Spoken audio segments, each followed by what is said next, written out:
Today we are gonna see Survival and Brotherhood Dean's struggle to care for Sam in the Endverse. The video by if the original author wishes to reclaim copyright or remove this video, I kindly request before giving copyright strike. Please contact us using the information provided in the pinned comment. We respect and acknowledge authorship rights, and I will delete that specific video by myself. Thank you. So let's move on to the video. The end of the world is not explosive, nor is it quick. Sam used to quote the one line, that the world ends with a whimper instead of a bang. But Dean tries not to think about it. He tries not to think about Sam at all, because Sam's gone, even if he's left his body behind. It's a slow drain of life and resources until, one day, neither will remain. Entire cities have burned to the ground, leaving smoldering piles of ashes and stripped foundations as the only signs that they existed in the first place. Other cities are overrun by Croats mindlessly trying to infect the humans who still cling on to life in the wreckage of what was once their world. Dean takes in a lungful of acrid air, used to the burn that sets into his throat. He kicks aside a charred bone with the steel-toed boots he stole off some Croat's body nearly a year ago. They've served him better than his old boots, and now isn't the time to be picky. Functionality rules over stylistic preferences. With a sigh, he heads into the remains of the city, already knowing that he won't find much worthwhile to take back with him. Hell, he'll be lucky to find anything worthwhile to take back with him. Kaz follows alongside him, directing him, but he doesn't like this. The entire area has been scorched, and no signs of life have been left behind. Not even animals roam here. You're sure this is the place? Dean asks. Yes, I feel it, Kaz says. Ever since my connection to heaven started returning, I've felt drawn here. Like there's something important. Yeah, about that. How the hell did you get reconnected to heaven in the first place? I thought the angels ditched us. They did, but maybe they came back. Maybe they didn't want to let Lucifer roam free here. Kaz steps around what once might have been someone's shed. After all, what would stop him from following them once he got bored here? But I never agreed to be Michael's vessel, Dean says. I thought that was, like, half the deal for them to save us. I wish I had more answers for you, Dean, but I'm not fully connected to heaven yet. Restoration takes time. Kaz is a far cry from the almighty angel of the Lord that Dean used to know him as, though he's stopped taking drugs from the infirmary, and he's becoming more like his old self each day. He wears too many layers, all of which are mismatched. He doesn't shave, so his scruff is free to grow into an unkempt beard. Dean used to want to beat some sense into him, especially once he started stealing from their meds for the sole sake of getting high. Dean wanted to yell at him until he understood that they all needed him to have a clear head, that every man counted now that they had reached the end of days. Kaz might still have his disheveled look, but he has life in his eyes again. Dean stumbles through the dirt paths of the survivors' village he's helped create, wishing for a cup of hot coffee. He took so much for granted, and he never even realized it until too late. Especially, Dean shakes his head. There are some paths that he refuses to let his mind wander down. When survival is his primary goal, he can't let himself dredge up upsetting memories. He doesn't need to mull over the things he could have done differently. The truth is that what he did is done, and there's no changing that. He has to live with the consequences of his actions, even if he was only doing what he thought was best. When someone grips his sleeve and pulls to turn him around, his first instinct is to fight, eliminate the threat, then move on. It's a reaction so ingrained that he's mid-swing by the time he realizes it's Kaz standing there. Dean, Kaz says, his eyes wide and panicked. Dean's first thought is that Kaz has taken too much of something he's not supposed to take any of. He has to be high out of his mind because he hasn't shown so much emotion at one time in a long time. He's frantic and losing it more than usual, nothing more. Dean, Kaz says against, stressing the single syllable of his name like it's something important. I feel it. Dean rolls his eyes. Feel what? I feel heaven. My connection to it is returning. Kaz says it like he can't believe it himself. Dean removes Kaz's hand from his sleeve and starts leading him back to his cabin. You need to lie down, Kaz. Kaz pulls away from him. I'm not on anything right now, Dean, he says. I woke up this morning and I could feel it returning. Dean takes a deep breath. Kaz used to be someone he trusted, even if he admitted to helping deceive both Sam and Dean in order to start the apocalypse. Dean hated him for a long time, but he never stopped trying to make up for his wrongdoings. After all, like Dean, he only thought he was doing the right thing. Alright, come on, you can tell me about it while I eat breakfast. A week after Kaz's connection started returning, and they ended up in this place. Their ride and a few tag-alongs from the village are parked on the outskirts of the city. Dean has a flare gun with him. It's not a signal for them to come help, It's a signal for the others to abandon him and Kaz, in order to save themselves in the instance that all hell breaks loose. He's never had to use the flares, but they can't be too careful these days. The longer they walk without finding anything, the more Dean wonders if he was wrong to trust that Kaz is returning to his old self. Maybe Kaz was having some bad side effects from whatever he took, and this is all a wild goose chase. It's close, Kaz says. There's something here, Dean. I can't tell what it is. Dean bites his tongue, swallows any bitter retorts that try to escape his mouth, and nods. He'll humor Kaz for now. Once it turns out that it's all nothing, he'll have a reasonable excuse for putting Kaz on the sidelines for a while. Kaz stops frequently and looks around, trying to pinpoint something unknown to Dean. Dean's ready to call it all off and head back to the others in their truck. It's fall, but it's one of the hotter days of the season. He's exhausted and sweating, wanting nothing more than to be in his cabin and taking a nap or finishing off whatever he has left in his dwindling liquor stash. He's starving, and there's a lot of meals that he hasn't had in so long. He wouldn't hesitate to kill if it meant he could have them once more. Kaz stands in front of an abandoned home for several minutes before he nods. In here, he says. Dean follows behind Kaz. There's no way the thing he's looking for is alive. The inside of the home is coated in a thick layer of dust that, as far as Dean sees,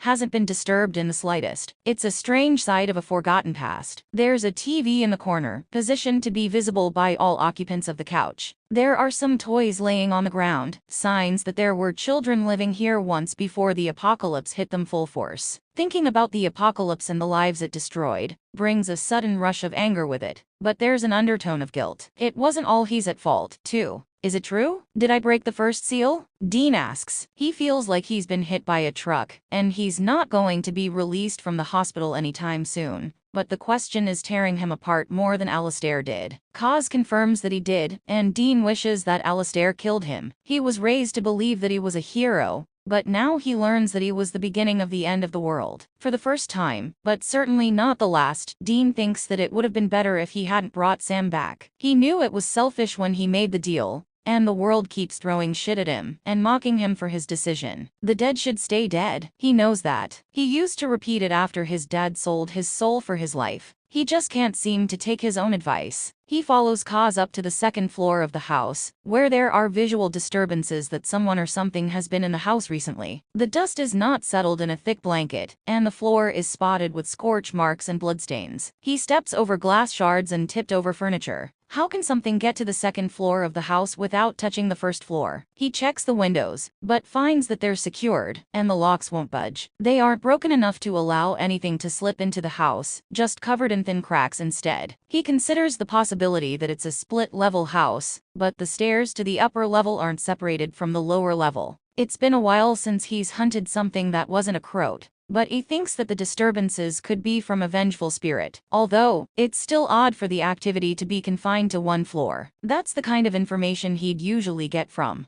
no one. He's on his own, and he can trust only himself and occasionally Kaz. Kaz interrupts his thoughts by saying, "That can't be, it's impossible." He's standing in a doorway and looking into a room. Dean comes over to join him and see what could possibly be so shocking. He glances in, and he's frozen to the spot, his mouth hanging open. His blood turns to ice in his veins, and his body doesn't seem to know the proper reaction, so it's shut down instead. There's a man in the room on the bed, lying prone. He looks worse for wear and has visible injuries, some fresh and some old. His clothes are torn and dirty, bloody in some places. But it's not the physical state of the man that shocks Dean. It's the fact that the body lying on that bed used to belong to Sam. Dean's rooted to the spot, but Kaz closes the distance to the man lying on the bed with a few quick strides. That's not really it's Lucifer, right? Dean asks. It has to be. That can't be. Kaz places one hand on Sam's chest and closes his eyes. Dean takes it as his cue to shut the fuck up for a minute, and he wishes that his thoughts took that cue, too, because they race through his mind to the point that he doesn't know which possibility scares him more. That it is or that it isn't him.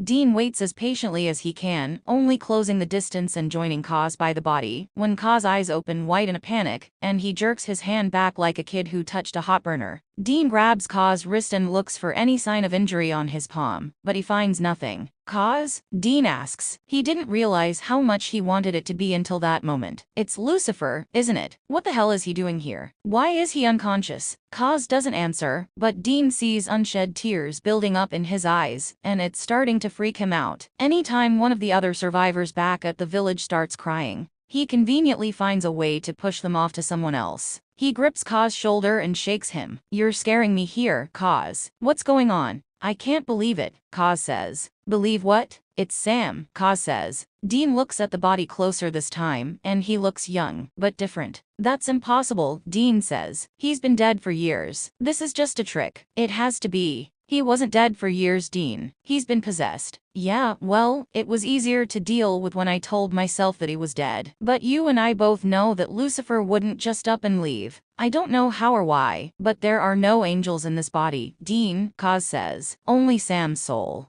Those words are enough to reawaken a long-forgotten feeling in Dean. The urge to protect someone else, and not solely because it's the right thing to do or because it's what's expected of him now that the world is on its last legs, and the people back at the village they created rely on him. Dean looks at Sam. He really looks at him for the first time since entering the room. What happened? He asks. He looks like shit. Sam, there's a disconnect that wants to tell him that it's impossible, that it isn't Sam on the bed, regardless of what Kaz says, has burn scars on the right side of his face. When Dean looks at his hands, he sees that the right one is scarred as well, but the left side of his body looks, from the small amount of skin showing, untouched by whatever flames ate away at the right side. They are new burns, or at least burns made in the last 5 years, but the way they're scarred makes Dean think that they should be older than that. He has a few other injuries, cuts and the like, but the ones that are still bleeding do so sluggishly. From what he can tell, there are no life-threatening injuries, though he wonders how much damage has been sustained from the old injuries. The burns in particular. I don't have the answers to that, Kaz says. Can't you look into his mind or something? Search his memories for what happened. I'm not strong enough for that yet. What are you strong enough for? Searching the memories of anyone else, Kaz says. Dean, he was possessed by Lucifer for years. I can't imagine the toll that would take on a soul. I can't imagine what those memories might hold. You led me here. What are we supposed to do now? We should take Sam back to the village. He might be willing to provide the answers on his own in time. Their ride back is miles away, and he knows that they won't be able to carry Sam all the way there. Just like when he was entering the city and thinking that there wouldn't be anything worth finding. He wonders if it would be better to leave without Sam. He broke the world by letting Lucifer in, and Dean can't shake the part of him that thinks Sam deserves to be punished for landing them all in this shithole. They both participated in starting the apocalypse, but he didn't have to say yes. Why did he say yes? His desire for answers, along with that spark of renewed life inside him, an age-old instinct that hasn't kicked in for years, the one he tries to ignore as being shock and nothing else, hatches a plan.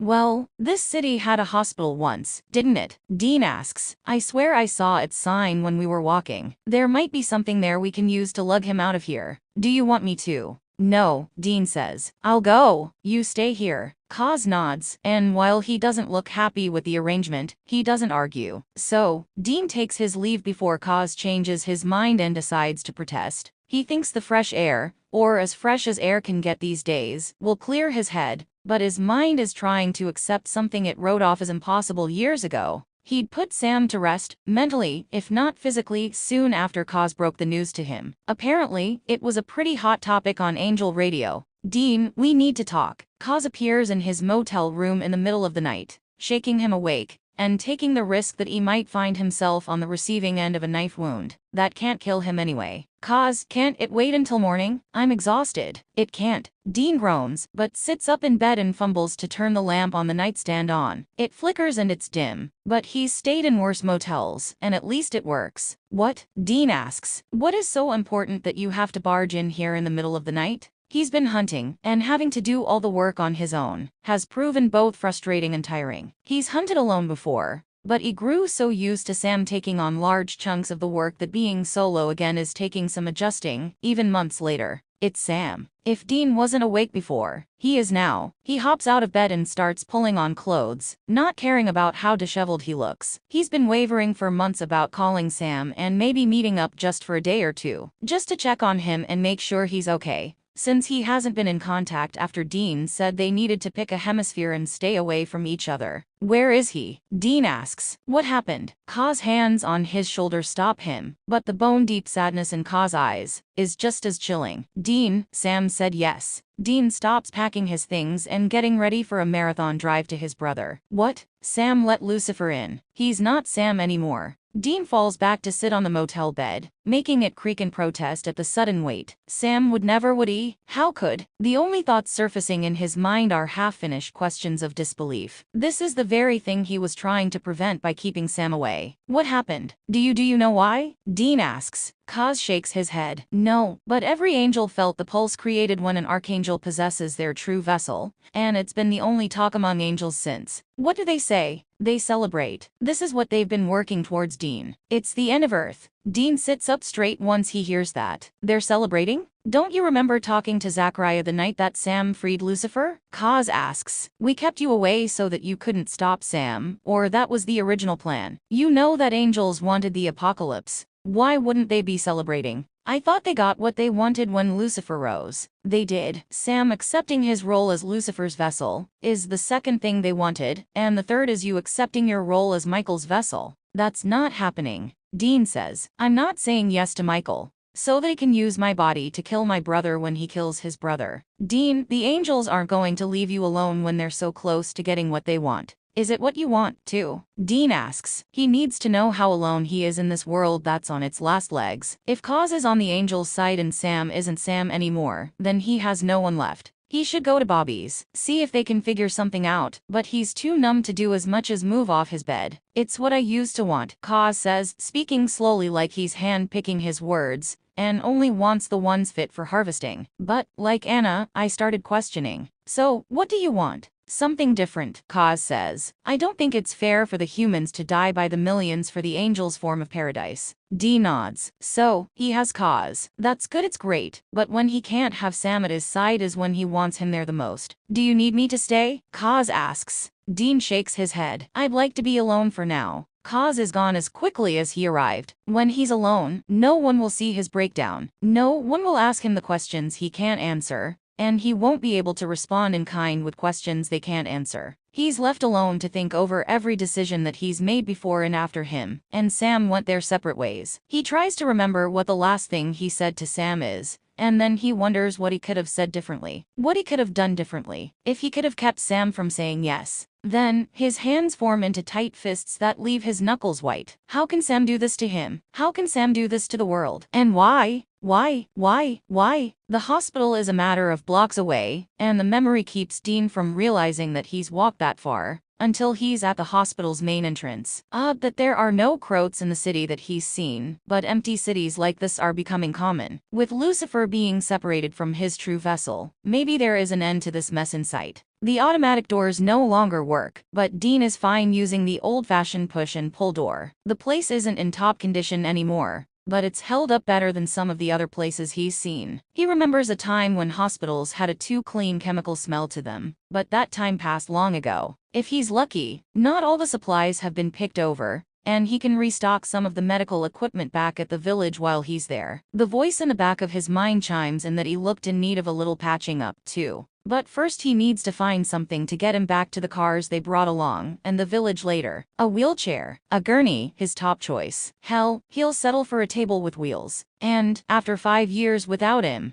he's having a hard time even getting himself to refer to the man he's doing this for as Sam. Sam is supposed to be gone for good. He was never supposed to resurface, especially not angel-free. He entertains the thought that Kaz might be wrong. He isn't at full power, after all. His grace is slowly returning, and that has to mean there's the possibility that he made a mistake in declaring Sam's body free of angels. Yet, he can't squash the flicker of hope. His anger at Sam faded to sadness and grief a long time ago, though it returned anytime he lost one of his villagers to a crowd or an injury or illness that was treatable years ago. Right next to the entrance, Dean spots a herd of wheelchairs tucked away in an alcove. He picks out a handful that will never work, one even missing a wheel. He doesn't know what happened in this town, but he's hoping that whatever drove out the life left the supplies behind. Supplies that he can use. The floors of the halls are covered in dust and debris, sections of the ceiling are missing in chunks. Some of the doors hang off their hinges, and all Dean wonders is where the hell a gurney would be kept. He remembers watching Dr. Sexy years ago, back when TVs were still operational and broadcasting mind-numbing programming. In the show, gurneys were just left in hallways all the time, always conveniently placed for the cast to use. Convenience holds no place in reality, he knows. If it did, then he wouldn't be dealing with his return now. There wouldn't be skeletons crawling out of his closet and demanding his attention, demanding the focus that he needs to keep the people relying on him back at the village alive and well. Safe. The part of him that's still angry at Sam starts to resent him. Why does he have to show up out of the blue and dump all this on him? He already ruined the world. Why does he have to swoop in and ruin the little world that Dean's been working so hard to rebuild? But Dean does what he's always done and puts his own emotions to the side. There's an age-old instinct stirring inside him, the one that urges him to protect something more important than himself. Watch out for Sammy. His father's words echo in his mind. They're a reminder and an accusation. They tell him what he needs to do now and what he's forgotten to do in the past. He rummages through some drawers and cabinets, but vials of medicine are broken and emptied, along with bags of fluids and blood, once meant to be transfused. He swipes some gauze, bandages, and medical tape. He takes what he thinks might still prove useful, but it doesn't amount to much. He thinks back to his walk into the city with Kaz. Some of the houses, like the one Kaz is sitting in at the moment, appear almost untouched by events that leveled other sections of the city to ashes. It might be worth snooping around in them. He makes his way up the stairs to the second floor of the hospital, all too aware that he will never make it to the top, as half of the building seems to have toppled over, taking equipment that he could have put to good use with it. He uses all his luck that day, finding a dirty, old gurney tucked away back on the first floor, near the ambulance dock and emergency room. He knows he should have checked there first, but he had to see if there was anything else worth taking. While he only found a small amount of useful items, he figures that it's better than nothing. He hops up on the gurney, testing that it can hold his weight. No point in dragging it all over if it's just going to break apart when they need it. While it creaks under his weight, it holds him. That's really the most he can ask for. He starts on his way back, pushing the gurney in front of him with the little treasure of supplies he found. When he's doing something, it's easy to push aside his own thoughts and the problems he has to deal with. But he's all too aware that there's a mess of feelings that he'll have to deal with sooner rather than later. Sam was never supposed to come back, but he has. Dean has to learn to accept that reality, and as much as he considers leaving Sam behind, he knows that he can't. No matter how many mistakes Sam made, no matter how angry Dean is at him or how much he wants to hate him at times, some truths don't change. Like the truth that, if Kaz is to be believed, the man lying in the bed in that house blocks away is his little brother Sam. The little brother that Dean's life once revolved around. What is he supposed to do now? It doesn't take him long to get back to the house, even if he's not entirely sure that he's entered the right one. The sun is getting higher in the sky, and although it might be autumn, it's still a warm day, and he feels sweat starting to form at his hairline. Kaz, Dean yells once he opens the front door. You're gonna have to give me a hand getting this thing up there. Kaz comes down the stairs, his expression falling back into the stoic mask he used to always wear, as a full-fledged angel of the Lord. For a while, mostly when he was high on meds he shouldn't take, he looked relaxed. He looked happy. Dean isn't sure if this regression of Kaz is a good sign or a bad one. He wake up? Dean asks. Kaz shakes his head. No, he hasn't even moved in the slightest. And you're absolutely sure that it's... I am, Kaz says. I know what the grace of an angel feels like, especially one as powerful as Lucifer, and I know what the soul of a human feels like. The only entity in that body is Sam's soul. That doesn't make any damn sense. They haul the gurney up the steps and shift Sam onto it from the bed, strapping him in, so he'll be as secure as he can be while they transport him back to the vehicles waiting outside of the city, and then back to the survivors' village. If the angels are returning, perhaps we were overdue for a miracle, Kaz says.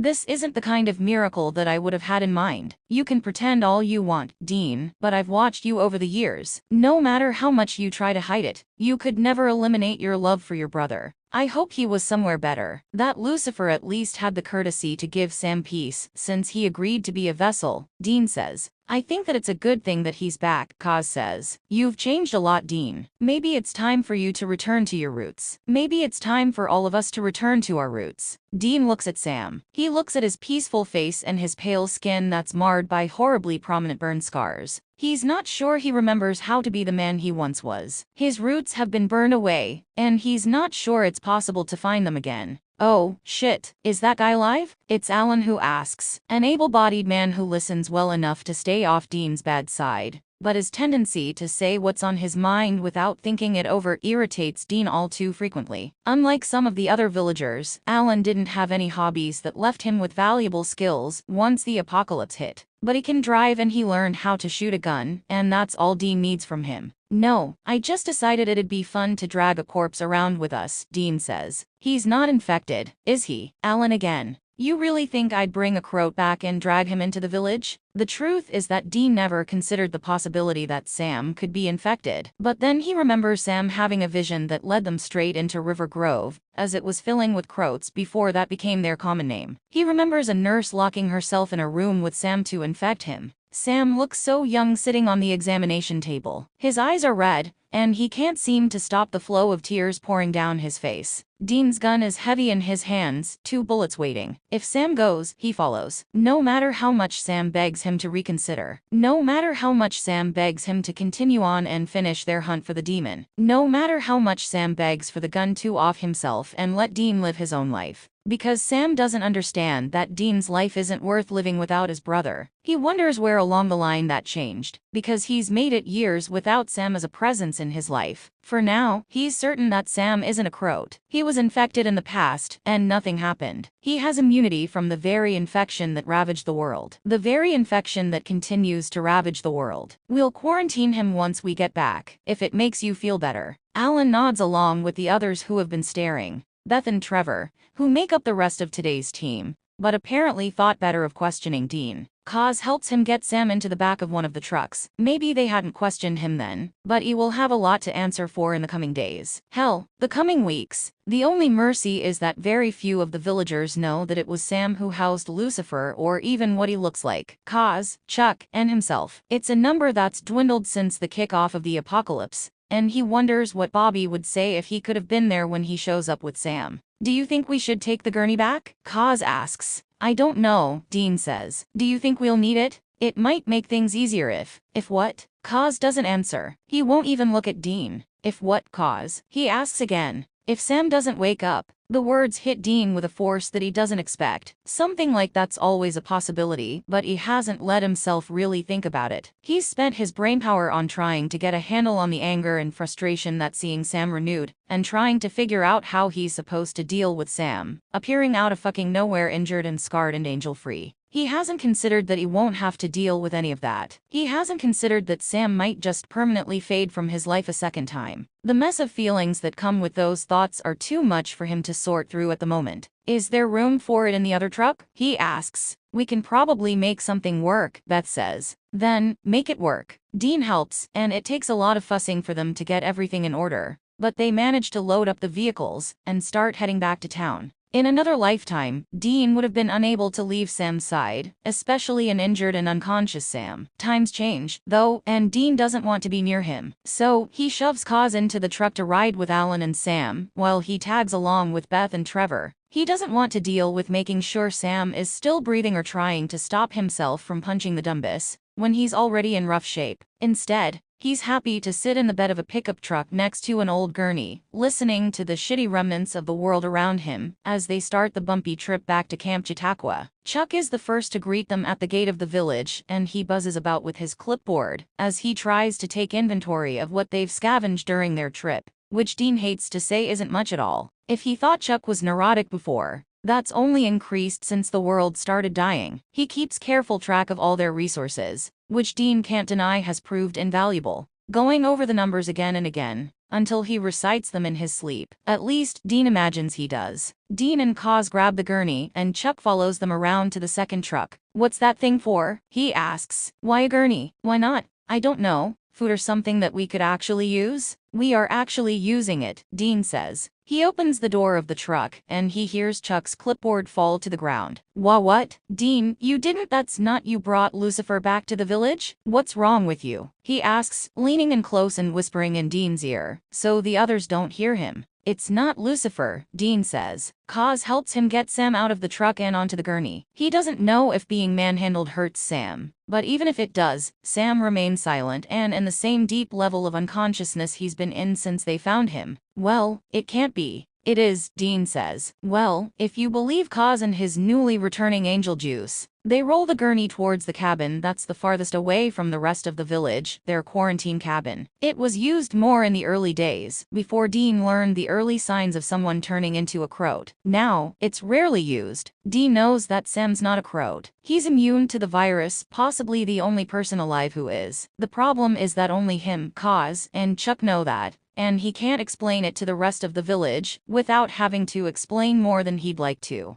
Chuck tags along behind them. "This is insane, Dean. What are we supposed to do with him?" What they do with him is Dean's decision, part of being a leader in this shithole world. He never wanted to be the leader. He's spent most of his life following orders, not giving them. But he can't back down from the role now. Too many people depend on his guidance, because unlike them, he's been raised to survive. "Will you stop it already? I'm not doing anything." Dean groans and turns to face Sam. The kid's barely even half his size. "Stop following me. I'm playing follow the leader," Sam says. Dean rolls his eyes. "Well, I'm not playing. So, just stop it already." He keeps walking through the salvage yard, all too aware of Sam's little footsteps padding along behind him. He stops abruptly, and Sam bumps into him before falling down. He turns with biting words forming on his lips. Words to tell Sam to knock it off, and if he thinks he's being cute, he's not. But Sam looks up at him with eyes wide and innocent in a way only a child's can be, and he grins, showing off his missing front teeth, and sticking the tip of his tongue through the gap they've left behind. All the words he's about to say die in his throat. He sighs, helps Sam to his feet, and lets him continue following him around without saying anything. Lets him pretend that he's leading him somewhere. Once in the quarantine cabin, they transfer Sam from the gurney to one of the beds. It's one of the only pieces of furniture in the place, but it's not meant for long-term stays. Croats take only hours to turn, and Dean knows the symptoms well enough that he can spot one almost immediately after infection. It's a skill he wishes he never had to acquire. "Now what?" Chuck asks, still standing around off to the side. "You both know that he's not infected. It's impossible." "Yeah, well, only we know that." Trying to explain it to the others means having to explain a lot more than I'd like. "It's easier to hole him up here for a few days and prove that he's not a croat," Dean says. "And then what?" Chuck asks. "I mean, I don't think anyone here outside of us knows who he is and what he's done. But what if?" "I don't know," Dean says. He was never supposed to come back." Dean runs a hand through his own hair and then down his face. He used to be so sure about his decisions because this new world is about survival. Sam's return shakes that faith he had in himself. Less than a day, and he already questions himself more than he has in years. "Well, what the hell happened to him?" Chuck asks. "He looks terrible." "You're the prophet, you tell me," Dean says, wishing for the first time that Chuck still unintentionally intruded on their lives. "We found him in this condition. If I had to guess, I'd say his injuries are the remnants of Lucifer being expelled from his body," Kaz says. "You think he'll wake up?" Dean asks. "If he doesn't, then there wasn't any point in dragging him all the way back to the village. No point in trying to figure out where they're supposed to go from here. What they're supposed to do. I can't tell," Kaz says. "It will take time for me to regain my power to the point of being able to control it that well." "Then, take a seat and watch him," Dean says. "What are you going to do?" Kaz asks. Dean brushes past both of them. "I'm gonna get some fresh air." Kaz shows up later, but Dean's not hiding. Not really. He's sitting in his cabin, trying to drag out the last of a bottle of whiskey he was lucky enough to find on one of their supply runs. Alcohol, once an escape, is now a luxury that he has to save for special occasions. The tough days that he never wants to remember again. Days like finding his brother who destroyed the world. But no matter how much he drinks, Sam will still be in that cabin. He'll still be at the village. "I thought I told you to stay with him," Dean says. "I asked Chuck to sit with him for a bit. I think we need to talk." Kaz slips into the only other chair at the table. I don't want to talk. I want to drink. Dean flips his bottle so that it's upside down, but not a single drop spills out. But I guess I'm not allowed even that. I didn't think you'd want to leave Sam's side after finding him again. Things have changed, Dean says. I don't know who he is anymore. I only know the things he's done, and they make me believe that he isn't the same person. You know the results of what he's done, but none of us know why he said yes to Lucifer. It doesn't matter why, just that he did. He ruined the world. He has no right just waltzing back here like nothing's happened. He didn't. We found him, Dean. It doesn't matter. It does matter, Kaz says. Sam's done a lot, I get it. There were times that I hated him after I lost my grace. But I think that there's more to the story than we know, because we only know one side of it. Ours. Get out. Dean, I'm just trying to. Dean stands up and throws the empty whiskey bottle against the wall, letting the rain of glass sprinkle the floor. I said get out. Kaz follows Dean's lead and stands up. You're drunk, and you can get as angry as you want, but this isn't something you can hide from forever. That is Sam in the quarantine cabin. That's the little brother you went to hell for. If you aren't going to be there for him, then I will be. Dean doesn't say anything, just watches Kaz leave and slam the door behind him. It's a drastic change from the Kaz of 2 weeks ago, when he was peaceful and high and happy. Now, he's angry and vengeful and trying to be righteous again. Dean slumps back down into his chair. The shards of glass on the floor reflect the limited lighting in a mocking reminder of his anger. Kaz's words echo through his mind, and the worst part is that they were all true. There's someone injured and unconscious in a cabin that he's supposed to protect, someone he's promised his father to protect. But he wants to spend his time finding more booze and binge drinking, until he can't remember his own name, instead of following through on that promise. And Kaz is right.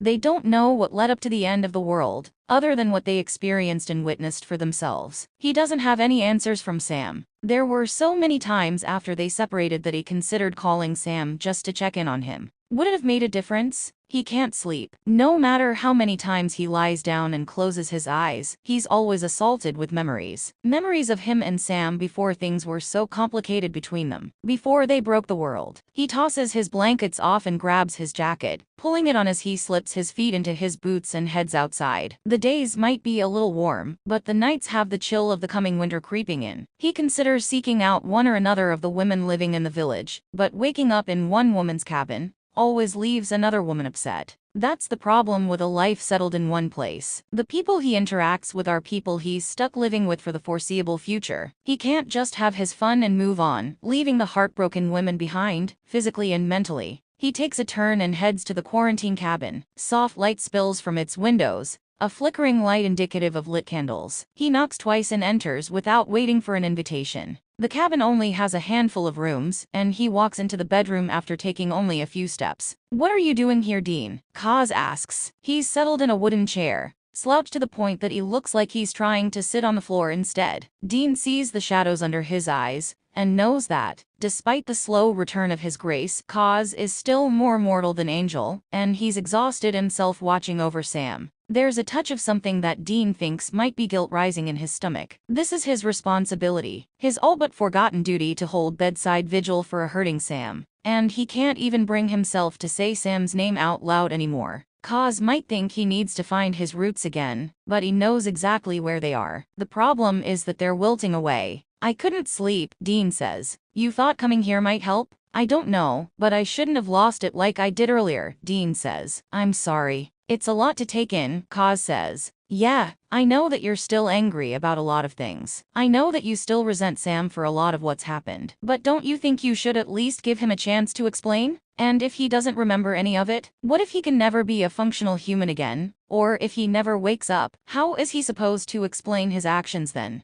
Dean leans against the wall, keeping his distance from Sam, and looking for the source of his continued unconsciousness. There's another flare of the emotions he felt earlier, when they first came across Sam. The disbelief, the hatred, but there's also a desire to protect, to help. He doesn't know which will win out. He doesn't know which he wants to win out. The negativity is easier to hold on to, but the positive feelings, the ones he remembers from ages ago, keep resurfacing just enough to keep it all in check. We just need to focus on one thing at a time, Kaz says. When did you become the voice of reason? When you stopped listening to your own voice of reason. Dean doesn't respond, and Kaz returns his full attention to Sam, as lifeless on the bed as he's been since they moved him there in the morning. It's been over a day, but Dean stays glued to his spot on the bare bed across from an identical bare bed in an abandoned home in an abandoned town. Both beds have occupants, but they're very different. One is alive, the other is dead. You can't do this to me, Sammy, he says. You can't leave me. Not like Dad. Sam doesn't respond. Of course, he doesn't respond. There's no breath in his lungs. There's no heartbeat pumping blood through his veins. His skin's gone so pale that it's gray. And Dean remembers the light tan Sam had when he first picked him up from California a lifetime ago. He was so close, but when it mattered the most, he was too late. Now, he can't get the image of Sam's face contorting with sudden pain out of his head, or the way he fell to his knees, and would have been face first in the mud if Dean wasn't holding him up. Bobby is there somewhere, but Dean has a hard time focusing on anything that isn't Sam.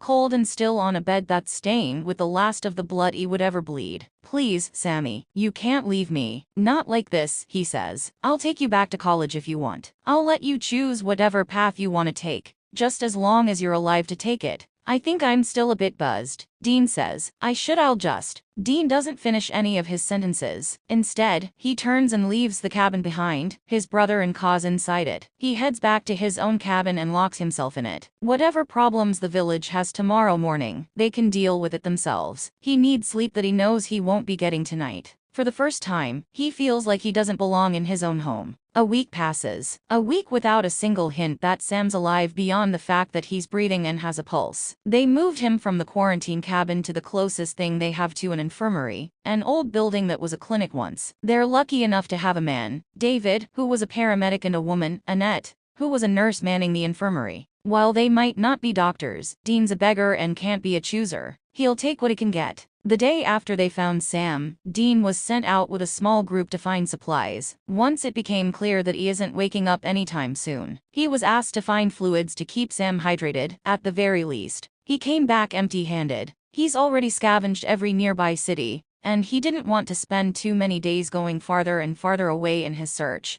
wondering if that failure of his would be the reason that Sam never gets to wake up again. Then, he told himself that he only went out to search in the first place because David asked him to, not because he was helping Sam. But that week passes, and Sam is still breathing, and he still has a pulse, or so Kaz tells him. Dean has been in the infirmary once since he came back from his failed search for supplies, and he only entered it then to let David and Annette know that they wouldn't be getting what they asked for. They don't know that the man lying there used to be his brother. They don't understand Dean's distance or apathy towards him. They don't understand that his lack of caring over whether that man lives or dies is because a large piece of him thinks it would be easier on everyone if Sam never wakes up, if they can salt and burn him and say that it's all over now. But he clings to life, somehow. Kaz says that both David and Annette are baffled. No food, no fluids. Yet Sam persists. Kaz doesn't have an explanation either. He tells Dean that he tries to figure out what's going on each day, as his grace grows stronger, but he doesn't have the answers. Dean stands outside of the infirmary. 1 week, and he still doesn't know how he feels about Sam's return. For someone who used to be decisive and a leader, he's crumbling into indecision. His own cabin is full of broken things and evidence of fits of anger. He's even pulled out a small wooden box from its place tucked under his bed, but he left it on his table unopened and coated in dust. He can't bring himself to face those memories yet. David steps out and finds him standing there, staring. You can go in if you want, but the patient's still unconscious, he says. I didn't plan on going in. You know, usually you check in on anyone in the infirmary at least once a day. See what's up, see if they're going to make it, if they're healing. Dean shrugs. Dean, maybe it's not my place, but what's up with you lately? Why are you avoiding the infirmary this time? David asks. You're right, Dean says. It's not your place. Dean walks away before David says anything else. They might not know who Sam is or what he's done, but Dean knows. He spends his day wandering around the village. He checks on everyone and asks Chuck to list off what they've run out of, and what they're going to run out of soon. He knows they'll need to make another supply run in the near future, but he feels tethered to the village now. When he starts to get too far away, his heart sinks into his stomach, and both organs fill with dread. He considers passing off leadership to someone else. Let them go out and scavenge for supplies. It's a slow day for him, not much for him to deal with, not even small disputes for him to break up. It's one of the days that makes it almost feel like the world beyond their fence isn't ending, that it isn't ravaged and dying. He hates it. He wishes for the first time that there would be a shitload of problems for him to handle. Other people's problems so he can continue to ignore his own. His dad would be so disappointed in him. His whole life, he's been reminded to take care of Sammy. Watch out for him. Save him, if he can. Now, when Sam needs him the most, he can't bring himself to be there. It's another night of not sleeping and not drinking, though he tries to sleep and tries to find some alcohol. When it becomes clear that neither are happening, he gets up and drags himself to sit at his table. He runs his hand over the smooth surface of the small wooden box he dug out, leaving trails in the blanket of dust, and takes a deep breath before he can bring himself to open it. Even in the limited light of his lantern, it's easy to see a brass charm attached to a leather cord at the top of the box's contents. It's a relic of his past and a memory that used to mean something. He's about to touch it, to grab it. He remembers how its weight on his chest was once comforting, and he realizes how prominent the emptiness left behind is. Quick, harsh knocks interrupt him. He flips the lid of the box closed, and takes a few quick strides before ripping open his front door. Kaz stands on the other side, as disheveled as always and out of breath, poised to continue his assault on Dean's door. Dean feels the adrenaline already slipping into his veins. Kaz is never in that much of a panic that he's left wild-eyed and frantic. Even when facing Croats, he has an eerie calmness to him. What's wrong, Kaz? Sam's awake. The beeps from the heart monitor have Dean on the verge of going insane. John can tell him to be patient as many times as he likes, but that's one order Dean can't follow. Not this time. Not when it's Sam's heart being monitored by those steady staccato beeps. Not when they're saying he's alive like there's an alternative. He hears nurses with their carts walk past the door to Sam's room, and every time his heart stops until they've well and truly passed by. What if it had been a doctor looking for them? What if they had come to say that they were mistaken in their assessment of Sam? That he isn't going to make it? His frayed nerves have everything, no matter how innocuous, labeled as being the threat or the messenger of bad news. Yet, when the nurse on duty does enter the room, she simply checks Sam's vitals, makes a note on the clipboard at the foot of his bed, and leaves to continue on with her route. Dean, he'll be fine. You heard the doctors, John says. He sits in the plastic chair with his hands clasped like it's no big deal, like his son didn't nearly die just hours ago. Then, why hasn't he woken up yet? Dean asks. He doesn't look fine to me. He lost a lot of blood. Dean, John says. He needs the rest. He'll be awake and back at it before you know it. Sam's pale. He's a lot paler than he was earlier that day, before they went out on their hunt. Just a werewolf, John said. Routine and nothing new. Hell, with the number of werewolves and ghosts they've taken care of, they might as well be professionals. If he thinks about it, they kind of are. But Sam's still young and inexperienced, and werewolves are vicious, brutal creatures with razor-sharp claws and jaws, strong enough to tear a man apart, especially when they feel threatened. And Dean wasn't watching as closely as he should have been. The hunt was over as quickly as it started, but in the end, Sam was half-conscious on the grass alongside the werewolf, riddled with silver bullets courtesy of Dean, and losing too much blood too quickly from gashes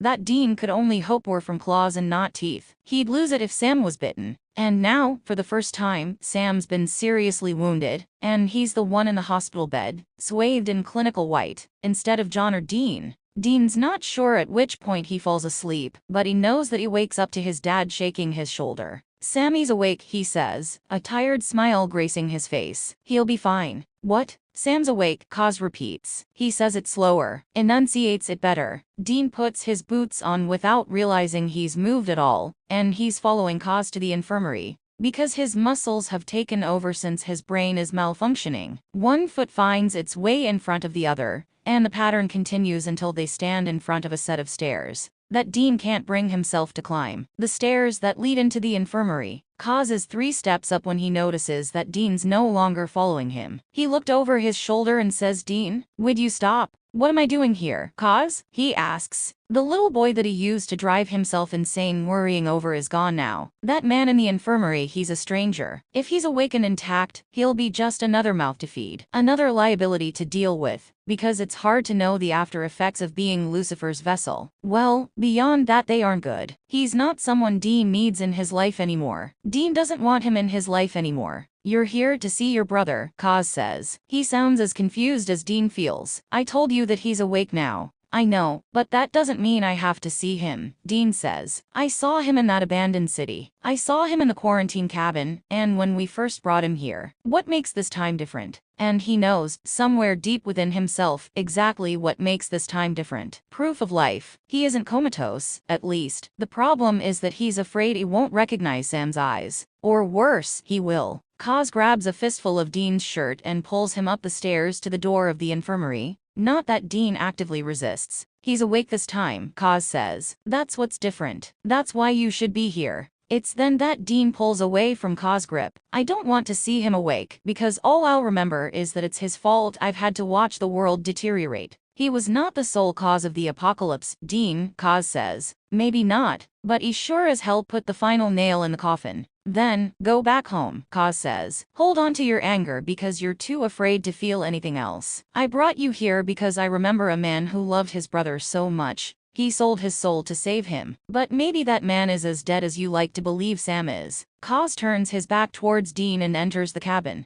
A minute later, Dean follows. The inside of the former clinic is warm with candlelight at night, casting soft glows onto rooms that were once harshly bright with fluorescent lighting. He doesn't remember the last time he saw a building with lights that could be turned on with a switch. It's not the best, but he found books meant for hobbyists on all sorts of topics at a library years ago, and brought them back to the village. Candle making was among those books, and the villagers learned to create those and more things they once took for granted. Soap, shampoo. They created gardens that grew and can now sustain the villagers well enough with supplements from hunting, gathering, and salvaging. He found books about traditional medicine and herbs, which they use when they can get away with it, in order to preserve what little modern medicine they still have. They learned and adapted to their new world. But now he's leaning against the door frame of a small room that might have been an examination room when the building was still a clinic. He's standing on the border between the world he's grown to know and a world with the man who was once his brother in it. The latter is a world that he's not certain he can adapt to. Not anymore. Sam is on a bed and looks about the same as he did the last time that Dean saw him. I thought you said he's awake, Dean says. Sam being awake always meant being in motion. Not still. Not like this. His eyes are open, Kaz says. He's awake, but he hasn't said anything. He hasn't looked at anything in particular, so he's not really there. Which, in Dean's mind, is equal to him not being awake. He wants to go back to his cabin and tell Kaz that he should only disturb him this late at night, if it's something important. But Annette, who's stuck with the night shift at the infirmary that night, stops him from trying to leave. I think there's something you should see, Dean, she says. I don't know how to explain it. Annette motions for him to come over, and Dean steps into the room, closer to Sam. Close enough to see his eyes open, hazel and owlish as they roll in their sockets and sluggishly blink. Dean knows that he isn't seeing. His eyes are glazed over, and the right one isn't fully opened. With the burn scars surrounding that eye, Dean wonders if he'll ever be able to fully open it again. He wonders if he can still see properly out of it, or if there's been too much damage done. Shit, Sammy. That werewolf got you good, Dean says. You had us pretty scared for a while. Sam looks small when he's wrapped in hospital blankets, and he's almost as pale as the white sheets on the bed. IVs stand guard near the head of his bed, pumping painkillers and other fluids into his tiny, fragile body. His eyes, with their faraway look, find their way to focusing on his face, and Dean can see the haze that the drugs are creating. He sees the lack of clarity and understanding from Sam, and that scares him just a little bit, even if he knows that's to be expected with the heavy medication he's on. He smiles, and Dean doesn't realize how much he needed to see such an insignificant gesture until that moment, when the tension that keeps his muscles rigid starts to fade away, and he thinks, for the first time since they arrived at the hospital, that Sam will make it through this. And he doesn't think that it's his words that Sam smiles at. He doesn't think that what he's saying is breaking through the fog of painkillers to reach Sam's mind. But the sound of his voice might be reaching him, letting him know that he's not alone. He hopes that the sound is enough to give Sam a feeling of safety, of reassurance that he'll be okay, because his big brother is going to take care of everything. He misses half of what Annette is saying, and only tunes back in, as she pulls the thin blankets down to uncover Sam's chest. His shirt's been removed, and bandages have been applied to places where he has cuts and open wounds. The scarring that Dean's caught glimpses of grows worse as it gets closer to Sam's heart. The flesh there is discolored and raised, inflamed. The burns paint his skin dark red, and in some places purple. But the worst scar isn't a burn scar at all. It looks like a stab wound.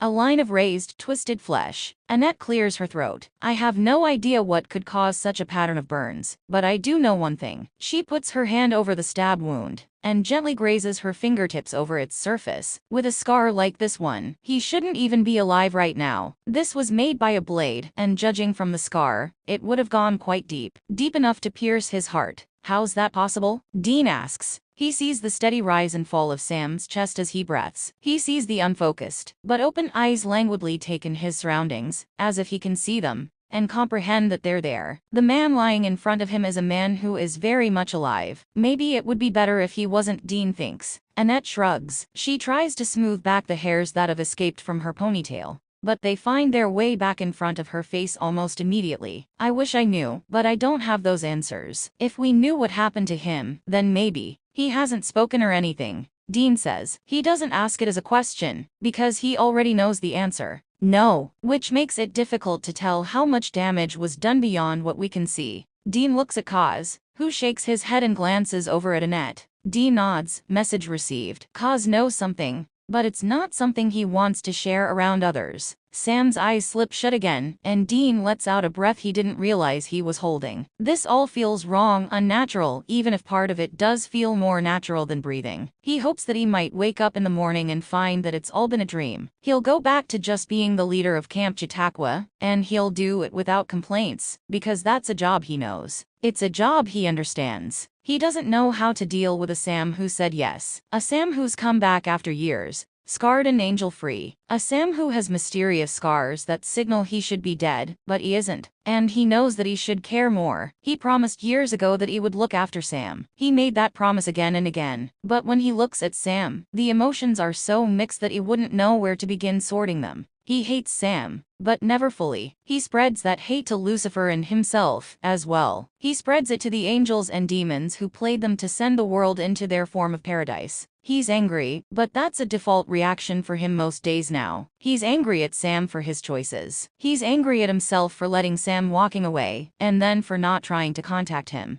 after he more or less told him to fuck off and choose a hemisphere. He's angry at heaven and hell for deciding to kick off their party by throwing the world into chaos. He's angry at God, if he exists, for letting them. He's just so angry at everything, at the unfairness of everything. But there are smaller parts of him that don't feel so much negativity. They're smothered so deeply within that he's not sure he can reach them anymore. But they hold a touch of happiness and relief. Sam is still his brother, and seeing him alive will always take away some of Dean's worries. It's too ingrained in him to stop it now. And, if he digs even deeper, there might be a touch of love that he still holds for Sam. The same love that drove him to sell his soul. The love that he can only give his family, and Sam is the only family, by blood, he has left. Those positive feelings scare him, and he smothers them back inside himself. You staying here, Kaz? He asks. If I don't, will you? Dean doesn't answer. He looks at Kaz evenly, but he doesn't give any verbal response. Kaz sighs, then nods. Yes, I'll be staying. Dean returns the nod, then turns and leaves the infirmary. His cabin isn't far from the infirmary, and he finds himself back where he started the night in no time. The box he left on the table is still there, the one with the amulet that Sam gave him so long ago. That once meant something hiding within it. But he picks it up and shoves it under his bed. Out of sight, out of mind, for now. His dreams are mercifully blank, and Kaz doesn't bother him again throughout the night. But morning comes too quickly, and he has to get up and face his reality. Not for the first time, but for the first time in a long time, he wishes his dad was there. He wants his father's input. His father's idea as to what the hell he's supposed to do with Sam lying in the infirmary in a village he was never supposed to be in. He wants his father's orders to guide him again. But all he hears is his father's voice repeating that one order again and again. Watch out for Sammy. He gets out of bed and grabs whatever he has available to eat on his way to the infirmary. He's not going for the sake of seeing Sam, he tells himself. He's going because he needs to talk to Kaz and find out what he couldn't say with Annette there. He doesn't knock or announce himself when he walks in. He's never felt the need to. He knows which room is Sam's, and he knows that Kaz will still be there because he has the idea in his head that one of them has to be constantly babysitting him, and Dean isn't stepping up to the role. Sam is still on the bed. David sits in one chair, and Kaz in another. He supposes that Sam is lucky no one else is in the infirmary currently. He gets all of the attention from David and Annette as they take turns watching him. Hey, Dean, David greets. Hey, do you think I could have a minute to talk to Kaz? Dean asks. Yeah, sure, David says. He gets up from his chair. I'll just head out and grab some breakfast. I didn't get the chance to eat earlier. David leaves without questioning, and Dean imagines that he's just happy Dean finally came by to see the patient, even if that's not the main reason he's there. Then, he wonders how much David knows. If Kaz told him that Sam is Dean's brother, but he knows that Kaz wouldn't do that without talking to Dean first. He waits until he's sure that David is out of earshot before looking at Kaz. So, what was it that you didn't want to say in front of anyone else? He asks. Don't you want to know how Sam is first? Kaz asks. I don't, but I suspect you're going to tell me anyway. Kaz glares at him, but there are lines and shadows under his eyes from exhaustion that take away any threat it might have had. He's becoming increasingly restless, but not much more coherent. He favors his left side when he tries shifting, but I suppose that's to be expected with the severity and number of burns on his right side. And still no talking? Dean asks. Not a sound, Kaz says. Not even a grunt. Kaz gets up from his chair and pulls the blanket from Sam's chest again, revealing the scars that look even worse in the daylight that streams through the windows. My first guess would be that he was stabbed with an angel blade, Kaz says. But look at the stabbed scar and its location. David says the blade looks like it entered at an angle from the left, and the burns are all on his right side. I don't know of any ordinary angel blade with that kind of power. You think the stab and the burns are related? Kaz pauses for a moment and studies the scars on Sam's chest, deep in thought. Finally, he says, I'd be surprised if they weren't. But we still don't know anything for sure. Kaz shakes his head. I think the only way we'll find out the whole story is from Sam, and even then. When Kaz lets his sentence drag into silence for too long, Dean asks, what? It's difficult to know how aware Sam was during his possession, he says. Some angels block out the human soul completely, lock them away inside themselves. Other angels might let the human watch and be aware. Does it hurt? Dean asks. Being an angel's vessel? There are few fates that worse than being possessed by an angel, Kaz says. To be possessed by an archangel, to be possessed by Lucifer, I don't know how anyone could survive that. Dean takes a seat in the chair that David had been using when he walked in before his legs give in to their urge to stop supporting him. He tries to stifle any lingering feelings he has towards Sam, but hearing about angelic possession, along with the knowledge that Sam had spent so long with Lucifer in control of his body, brings out a sort of empathetic pain deep in his chest. He remembers how much Sam was affected by being possessed by Meg, who was a strong demon, but not even close to the level of a demon like Azazel. To step up from that to possession by the devil, he's tempted to open the window, because the air suddenly feels stale. There's not enough of it in the room. There's still a connection he doesn't understand tethering him to Sam, and he can't seem to break it. No matter how many times he tries to cut it with anger and hate and disappointment, it remains intact. And he looks at Sam, who seems peaceful as he sleeps, unaware of the world around him for the moment. He wonders how much Sam knows and how much he understands. He wonders why Sam said yes to Lucifer in the first place. He had so much faith when they went separate ways that Sam would be okay on his own. So, what happened? You could probably use some sleep, Dean says. If I go, are you going to stay with Sam?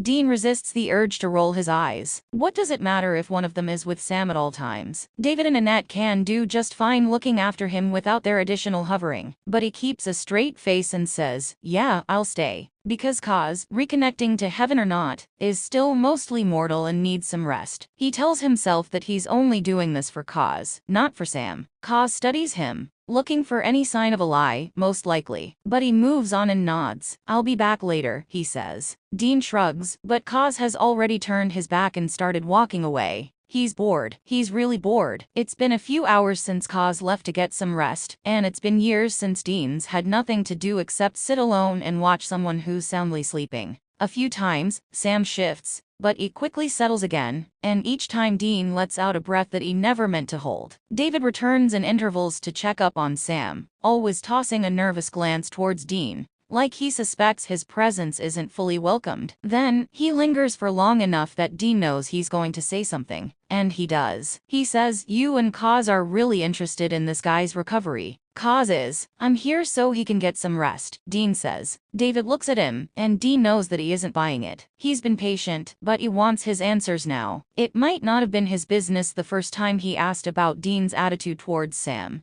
but it becomes his business more and more each day they sit there. And each day his patient remains unaware. I know I can't make you tell me anything. But if you know something about this man, I'd like to be let in on it. I'd like to understand what I'm dealing with here. It'd help. It wouldn't help, Dean says. If there's some big secret going on, I won't tell anybody, David says. David looks as surprised as Dean feels when the words tumble from his mouth before he can think about them or stop them. He's my brother. Holy shit. Yeah, Dean says. Holy shit. Seriously? Yeah, then, why haven't you been coming in the infirmary that much to check on him? You two part on bad terms or something? You could say that, Dean says. Although, I think bad terms is putting it lightly. David nods a few too many times in his attempt to appear casual and sets to checking Sam's bandages, which are not quite necessary anymore, considering how quickly his numerous cuts are healing. And Dean suspects that it's to occupy himself from the tense situation he's found himself in. Bad enough that you don't want to take this second chance and run with it? David asks. Dean doesn't give him an answer. David doesn't know. He doesn't know. If he knew, he'd understand. But Dean can't tell him the story without giving away too much information. He can't tell him that Sam is the reason that they're sitting in that infirmary with modern medicine as more of a memory than a reality, aside from a few exceptions that they scavenged from abandoned cities and held onto for worst-case scenarios. David says, I mean, there are plenty of people that I was on bad terms with when the world started ending, and I lost the ability to contact them. If I had the chance to see them again and make things right, man, what I wouldn't give for that. He knows that he's what everyone else would consider lucky. His brother shows up out of nowhere after years apart. Not everyone who ended up in the village managed to contact their family members after the apocalypse kicked off. Some of them witnessed the loss of their family members, because not everyone was able to escape the cities when they were being overrun by Croats. For what it's worth, Dean says, I wish it had been someone for you. David glances at Dean over his shoulder, still pretending that Sam has most of his attention, even though Sam's bandages are fresh, and he's been steadily unconscious for some time now. Please don't waste this chance, Dean. For all the others here who'd do anything to see someone they lost again, just try. Dean stands up and stretches his arms. His joints seem to get stiff quicker than they used to, and they pop and crackle as he moves, but he knows that the past years haven't been easy on his body. Plus, he's getting older at twice the rate in this new world that's only about survival. He feels like Earth has adopted the time flow of hell, 10 years for each month. Keep an eye on him, Dean says. I think it's about time for another supply run. We bring back less and less each time, having to go farther out. How many more supply runs can we make? David asks. It's a question that Dean's asked himself many times, but he's never found an answer. There's always something for him to bring back to the village, and that's enough to keep him organizing groups and venturing out, but the amount he finds each time continues to dwindle. He's not the only one to have noticed it, and he knows that soon they'll have to hope they can function as a self-sufficient community. No more emergency modern medicine. They'll have to rely on their natural remedy knowledge. No more little luxuries from the past. They'll have to make do with what they have. They'll have to keep improving how they farm and how they raise livestock. They'll have to become farmers, butchers, and gatherers to survive. He has more than enough to deal with without having to think about Sam, too. You let me handle that, Dean says. He gestures at Sam on the bed, blissfully unaware of the hellhole of a world that's around him. You handle him. Dean tries to leave, but David stops him by saying, Hey, what's his name? I feel bad treating him for so long without knowing. Sam, Dean says. His name's Sam. Dean leaves the infirmary. Sam's name felt strange on his lips, but so familiar. He can't remember the last time he said his brother's name aloud, but he knows that years must have passed without him uttering it. It's not something he has time to dwell on. He rounds up enough people and trucks to go on a supply run, but they have to drive for most of the day to reach a city that they haven't scavenged to the point that there's nothing left but abandoned buildings and rotting foundations. Driving farther out to cities they haven't scoured dry means more risks. Croats that are still hanging around, but thankfully slowly dying out due to their apparent unwillingness, or inability, to create more Croats in ways that didn't include turning humans. Dean takes a longer turn than the others for driving. He doesn't mind. He likes behind in control of a vehicle even if it isn't baby. He likes the dust that gets kicked up behind him as he drives down abandoned roads. But he worries about gasoline. There's never a guarantee that they'll have a chance to refuel, and traveling farther away presents yet another risk regarding if they'll have to walk back, because their trucks give out on them. It isn't ideal, but he works with what he can get. For now, he drives down neglected, dusty roads in the darkness, his window rolled down, and one arm draped across the opening, to feel the chill of the autumn night on his skin. Sam doesn't think it's a werewolf, but their dad does, and his word is law in their family. Plus, the moon is going to be full in a few days, so they have to hurry, and they don't have time for second-guessing themselves. So, Sam is told to sit in the backseat quietly, sleep if he wants to, but don't bother anyone else in the car. Speak only when spoken to. And Dean knows it's not fair to Sam, but it's his turn to drive and, honestly, he likes the silence. Sam is smart, and he might be right, but their dad discounts the details that Sam points out, because he likes to argue and create tension more and more these days. Dean stays silent and ignores the pleading and angry looks from Sam, the silent begging for some sort of backup in his arguments with their dad. Instead, Dean focuses on the road and enjoys the night air as it pours into the Impala through the open windows. There aren't many other cars on the road so late, and Dean thinks that this could be his heaven if Sam stopped picking arguments at every turn. It's been a long day, and they have a long night of driving ahead of them yet. Sam fuming in silence in the backseat is the best-case scenario for them at the moment, if only because it allows them all a break from being at each other's throats. Or, more specifically, Sam and John being at each other's throats, while Dean tries to pretend that he doesn't hear anything at all. He assures himself that Sam will understand why he doesn't defend him in all his arguments one day. Looking back, Dean can pinpoint all the moments that led up to Sam's eventual flight to Stanford. He never defended Sam in his many fights with their dad, and he knows that Sam resented him a little more for it each time. That hunt that he remembers from so long ago wasn't a werewolf. Sam had been right, but no one wanted to listen to him. Maybe he forgave Dean along the way, but Dean isn't looking for his forgiveness. As far as Dean is concerned, it's Sam who needs to seek out forgiveness now. He broke the world. He said yes to Lucifer. The word why echoes through Dean's head with each spin of the tires on the beaten path he drives down. The city isn't empty, but it isn't filled with humans. It's crawling with croats, and Dean regrets choosing this direction for his supply run, but he's running out of places to check for supplies. There are too many little red marks on his map, and soon the entire area surrounding Camp Chautauqua is going to be its own version of a Red Sea. He's distracted too. He knows that, and he knows that it's not helping anyone. He can't stop thinking about Sam back at the village. Sam who woke up after being possessed by the devil, but hasn't shown any meaningful awareness yet. Sam, whose identity is only known by a handful, which now includes David because Dean let it slip without meaning to. For so long, he introduced Sam in the same way. It has to be that age-old habit kicking back in that made him slip up. It isn't sentimentality or any of that shit. It's a habit and nothing more. They arrive late enough into the night that the sun is starting to rise, and they spend the better part of the morning scavenging. He takes 2 of their group of 5, including himself, with him, and leaves the other 2 with their trucks,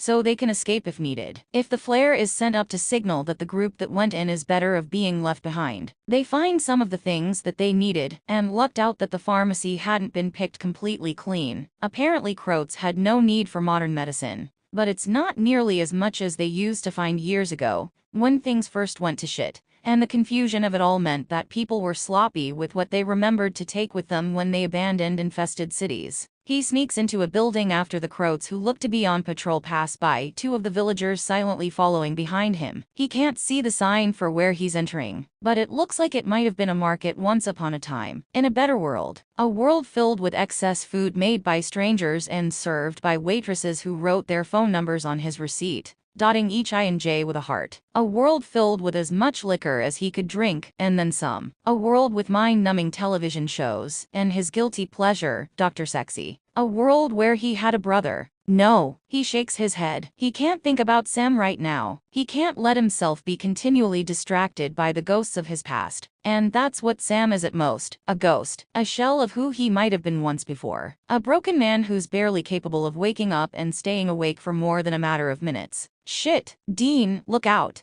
Dean doesn't have time to regain awareness of his surroundings before he's knocked to the ground and out of his thoughts. He tries to push the Croat away, but it's strong and dead set on turning him. His head is bashed against the floor, leaving him dazed and his vision blurry. He feels the sharp pain of a cut being made on his arm, but the pressure of the Croat rubbing their blood into his cut never comes. In fact, the weight keeping him down lifts, and he can breathe a little easier. Hands are on him, trying to assess his condition and help him sit up. It takes more effort than he'd like, but he's pulled upright, and then to his feet. Dean, we have to get out of here. The words make it to his brain, but he has a hard time understanding them. He feels like he's underwater, sluggish and disoriented. He's led out of the building and towards the trucks, where the 2 villagers they left behind are waiting for them to return or send a flare to signal them to leave and abandon the other 3. He hears jumbled combinations of words asking if he's okay and what happened and where Ryan is, but his head is pounding, and he can't concentrate long enough to form an answer, much less a coherent sentence. He blinks and finds himself half lying in the backseat of one of the trucks, every bump and dip in the road sending a new spike of pain through his head. He doesn't completely understand what's going on, but he knows that he's been hurt, and the situation went sour quickly enough that they hauled ass out of there. Before he can strain his aching brain searching for answers, the world goes black. He wakes up in a bed in a room that isn't his own. There's still a throb deep in his head, and the minimal amount of light he sees when he pries his eyes open is too much, but he can think again. A croat almost got him. But he's not in the quarantine cabin, and he hasn't turned, so the croat didn't succeed. He sits up and looks around. The infirmary. The light comes from a series of candles lit in his room, and he adjusts enough to keep his eyes open in their soft glow. He must not be that hurt if no one is in his room waiting for him to wake up. That task more often than not falls to Cause, but even he isn't there. Dean swings his legs over the edge of the bed and touches his bare feet to the cold surface of the ground. The chill sends a shiver up his spine, but it keeps him focused. He refuses to let the pain in his head cloud his thoughts again. He needs to know what happened after that croat tried to make his head into a new floor tile. So, he puts one foot in front of the other and stumbles into the hallway as the world around him spins. But once he gets to the hallway, he slumps against the wall for support before he finds himself on the floor.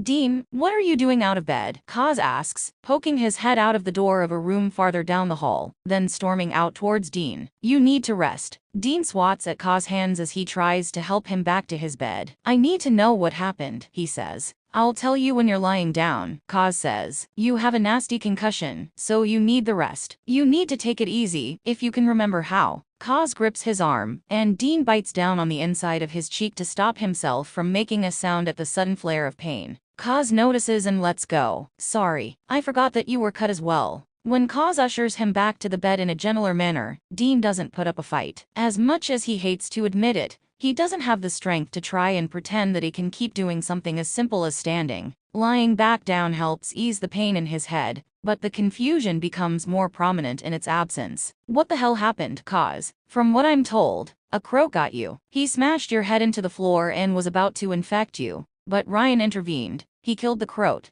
but he didn't make it out, Cause says. After all these years, Cause still has a way of making important things sound mundane. While there's a little more inflection and emotion in his speech, it's like he's speaking about an event he read about where he doesn't know the people to whom the names listed belong. Shit, Dean says. I was distracted and it shouldn't have happened. His mind automatically brings the phrase "this is Sam's fault" to the tip of his tongue, but he clenches his jaw shut, so the words can't escape. It doesn't matter if he believes that or not. It's Cause he's talking to, and Cause has defended Sam since the moment they found him in that abandoned home. But it's true that if they hadn't found Sam, Dean wouldn't have been distracted on the supply run. He wouldn't have been caught off guard, and Ryan wouldn't have had to give his own life to save Dean's. It all comes back to Sam. Sam, who let Lucifer out of his cage. Sam, who said yes and ended the world. Sam, who was a matter of feet away in another room, a remnant of who he once was, an angel free. This is a dangerous world, Cause says. People die, Dean. This is nothing new. That never makes it any easier. Cause doesn't say anything. He stands and watches Dean with that speculative look that Dean saw so often when Cause was a full angel, like he can't figure out humans. He's learned a lot over the years as a mortal, but Cause was not born a man. He's regaining his grace, and Dean wonders if he's losing his experience of humanity at the same time. But he thinks back to how Cause has watched over Sam, when it would have been Dean's job before the apocalypse. Maybe he isn't losing his humanity as he regains his grace. Maybe he's just losing his faith in Dean. You know why I always choose groups of 3 to go on scavenging missions? Dean asks. Kaz shakes his head. It reminds me of a time when I was part of a hunting family, Dean says. He closes his eyes and tries to lose himself in his memories. Just me, my dad, and Sammy. He misses those simpler times, the times where he hunted things and saved people with his family, and all that mattered was that they were together. His head feels better by the time morning comes, but only slightly. He gets up and doesn't plan on staying in the infirmary for another day or night. If he's going to need rest, he can get it in his own cabin. But when his feet touch the ground, he moves towards Sam's room. He expected to see Kaz sitting beside Sam, and he isn't disappointed in that respect. He's glad that it's Annette in the room today. He doesn't want to deal with David, who knows too much. David, who likely craves more of the story he's had only a taste of, who craves to know what happened between him and Sam, even though he can't even begin to understand. Feeling better, Dean? Annette asks. I'm fine, Dean says. Well, I'm glad at least one of my patients is back to his feet, Annette says. Even if he's lying through his teeth about being fine. I know your head is killing you when my voice is enough to make you wince. If I can move, I'm fine, Dean says. He gestures at Sam. You can worry about him instead. I am worried about him, she says. But there's no way to tell if he'll even so much as talk. Not without the medical technology we used to have. All we can do is wait and see if he improves until he stops improving. Then, well, who knows? Has he been improving? Dean asks. He's shifting more and appears to be trying to lift his arms. He'll open his eyes for longer periods of time, and he seems to be actually seeing what's around him. Like he's more focused and aware. Is he making any sounds? No words, Annette says. But he does make sounds. Groans, maybe a sigh now and then. Things like that.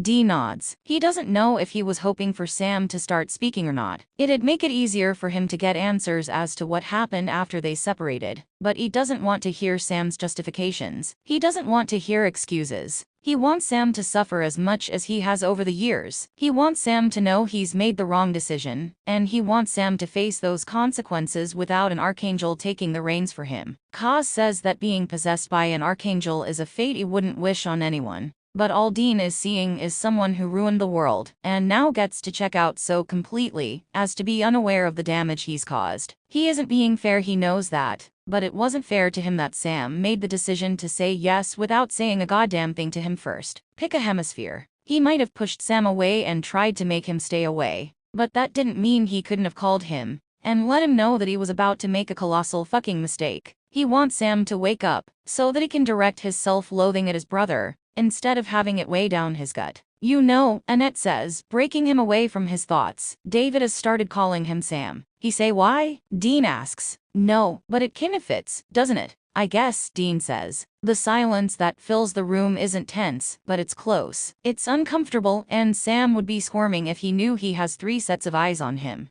watching him in his unconscious state. Annette clears her throat. I'll give you two some time to talk, she says, and she leaves. Why are you here, Dean? Kaz asks once Annette closes the door and is no longer within hearing distance. Dean watches Sam's sleeping face. He looks so young, even with the burn scars. His body hasn't aged during his possession. But when he sleeps, he always looks much younger than his real age. He looks like a kid again. Dean sits at the table of another small motel room in a long line of motel rooms. Sam's asleep in one of the beds, and Dean is waiting for their dad to return. He's 2 days late. One more day, and Dean will call Pastor Jim. They'll assume the worst. With the thoughts of all the horrible possibilities running through his head, he can't sleep. He can't even try sleeping. So, he sits. He watches the door, and he watches Sam. He watches Sam's chest rise and fall. He listens to Sam's restless shifting and quiet murmurs. Sam knows about hunting, and Dean wishes that he didn't. Sam's been on hunts, and he's been hurt more times than Dean likes. But he doesn't know that their dad was supposed to be back 2 days ago.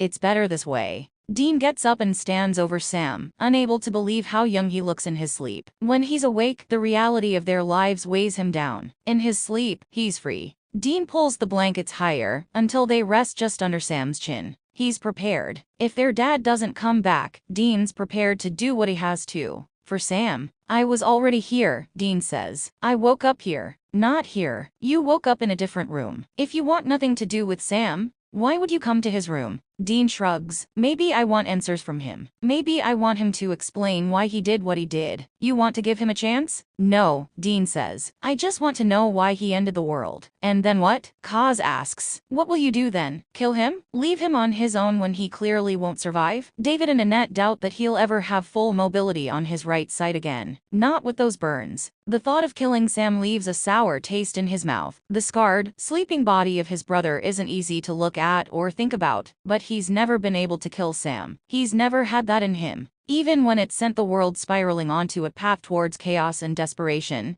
he couldn't bring himself to kill Sam. No, I won't kill him, Dean says. Then, give him a chance, Kaz says. You don't know his story, and I think that we'll need to hear it before we decide anything. What could he possibly say to justify his decision to destroy the world? Dean asks, his voice rising to a yell as he spins around to face Kaz. But Kaz isn't looking at him. He's looking past him, at Sam. Dean turns again, and he understands. He understands, because Sam is the one looking at him. He's looking at him, not through him, not past him. His eyes are open. He's looking at Dean. He's aware. Sam's eyes are as expressive as they've always been. They're filled with emotion to the point that Dean feels like he's drowning in it. But he can't identify the individual emotions hidden like he once could. In the days when he could have read those emotions, he might have tried saying something to cover up what Sam just heard. Something to quell the pain his words undoubtedly caused. He could try to spin what he said into a misunderstanding, or tell any number of lies. But he doesn't. Sam's right eye doesn't open as wide as his left eye. The scar tissue from his burns hinders it too much. It reminds him that this Sam is different from the Sam he used to know, and that keeps him from falling victim to the pain that he'd once do anything to remove. He isn't going to explain himself to Sam, or try to spare Sam's feelings. He shouldn't have to try and take back words in which he believes, words which he sees as the truth. The longer they stay silent, the more he notices the bone-deep pain in Sam's eyes. The mess of emotions that he first saw have boiled down to just pain, and Dean crushes the instinct to comfort him with an iron grip. This Sam isn't deserving of his comfort. He doesn't deserve absolution. Sam's eyes shift away from his and down to his chest, and it isn't hard for Dean to figure out what he's looking for. The amulet. He removed that amulet from around his neck years ago,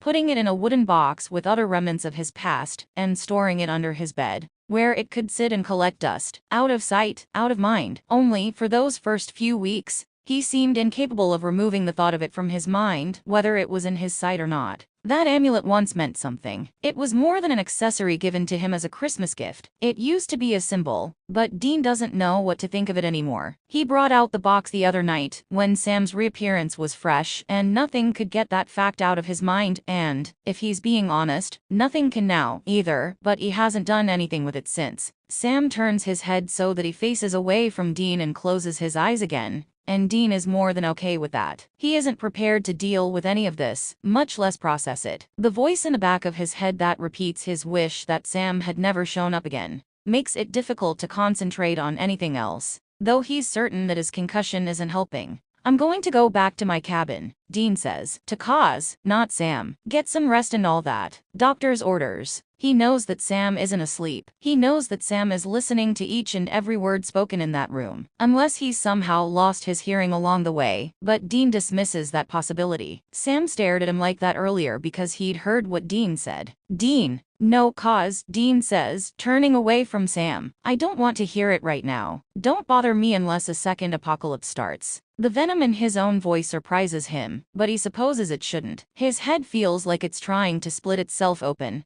He has to fight the instinct he buried inside himself to avoid comforting Sam, like nothing has changed between them, and he has to stand in the same room with Sam, while combating the mess of emotions that alone brings. Watch out for Sammy. Dean shakes his head and laughs under his breath as he walks out of the room. Take care of Sammy? He hasn't done that in years, so why should he start now? No, he needs to take care of himself. He needs to take care of the villagers who need him. First, he's going to take care of himself and his throbbing head. Has his cabin always been so far away from the infirmary? Shit! By the time he slips into his front door, he's stumbling and barely able to stay upright long enough to kick his boots off and draw the curtains shut over every window. Then, finally he strips off the outer layers of his clothes and wraps himself in the softness of his bed. The blankets no longer overheat him as the days grow colder, and winter draws nearer. He misses the days when he could pop a few pills, and his pain would lessen enough to at least be able to think. Now, he can only wait and hope that darkness and warmth can help. He hates poltergeists. He really fucking hates poltergeists. And brick walls. It's the first time in a long time that he's had a concussion, but it isn't any less painful than he remembers. The draft in the room isn't helping either. It makes his head colder than it should be, and the effect is that much worse,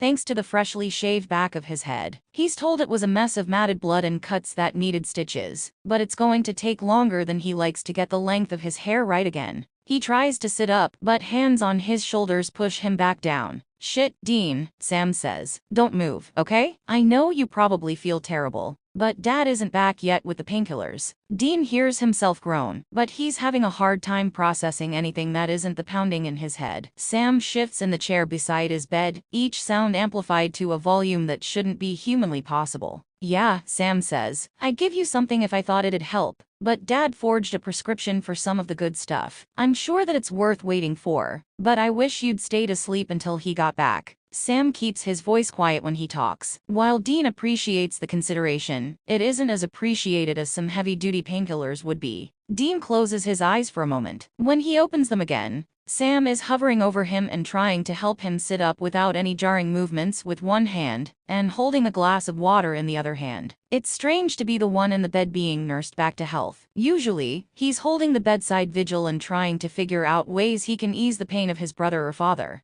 It's comforting to know that, when he's the one in pain, his family is willing to reciprocate and take care of him. For all his confidence, it's the moments where he's the most vulnerable that his place in life is reaffirmed. Hunting and protecting the people he loves. The people who love him. He pries his eyes open, and finds that the room is darker than he remembers. He slept the day away. He plans on sleeping the night away, too, but he wishes that his memories would leave him alone. Even in his sleep, he doesn't seem to be safe from the moments he shared with Sam. The old Sam. Cause respected his request, at least, and hasn't come to bother him. There's a part of him that wants to go ask Cause if he still has any prescriptions that he stole hidden away, but he decides against it. He can handle an aching head. He's a grown man. A concussion isn't going to kill him. Although, when he thinks about it, he's had more than his fair share of head injuries. Those have to stack up, don't they? How many more can he sustain before he's facing some serious brain damage? He pushes the thoughts away and rolls over, pulling the blankets higher. Sleeping the day away hasn't made him any less tired, and he plans on staying hidden in his own cabin until the pain in his head dulls enough for the daily activities of life to be manageable. Knock. Dean rolls over. Knock. Dean pulls the blankets high over his head. Knock. Knock. Dean groans and gets himself to his feet, grabbing the knife from beneath his pillow. Before he makes his way to the door, whoever is on the other side is about to be fucking shanked by a man who isn't wearing pants, because his head still hurts, and he still wants to be left alone. Is that too much to ask? But the villagers can't seem to leave him be when he wants them to the most. He opens the door and finds Kaz standing in front of it. He's cleaner overall, but his time watching over Sam has given Kaz a different sort of exhausted look. More like a frustrated parent than a hopeless man who's going through the motions. With a roll of his eyes, he sets his knife to the side. I thought I said not to bother me unless another apocalypse starts, Dean says. You're being unreasonable, Dean. I don't want to talk to you right now, Dean says. My head is still killing me. I don't need you making it worse. You don't have to talk to me. You can just listen, Kaz says, as if that's a better option. You're being completely unreasonable about this whole situation. How can you say something like that in front of Sam?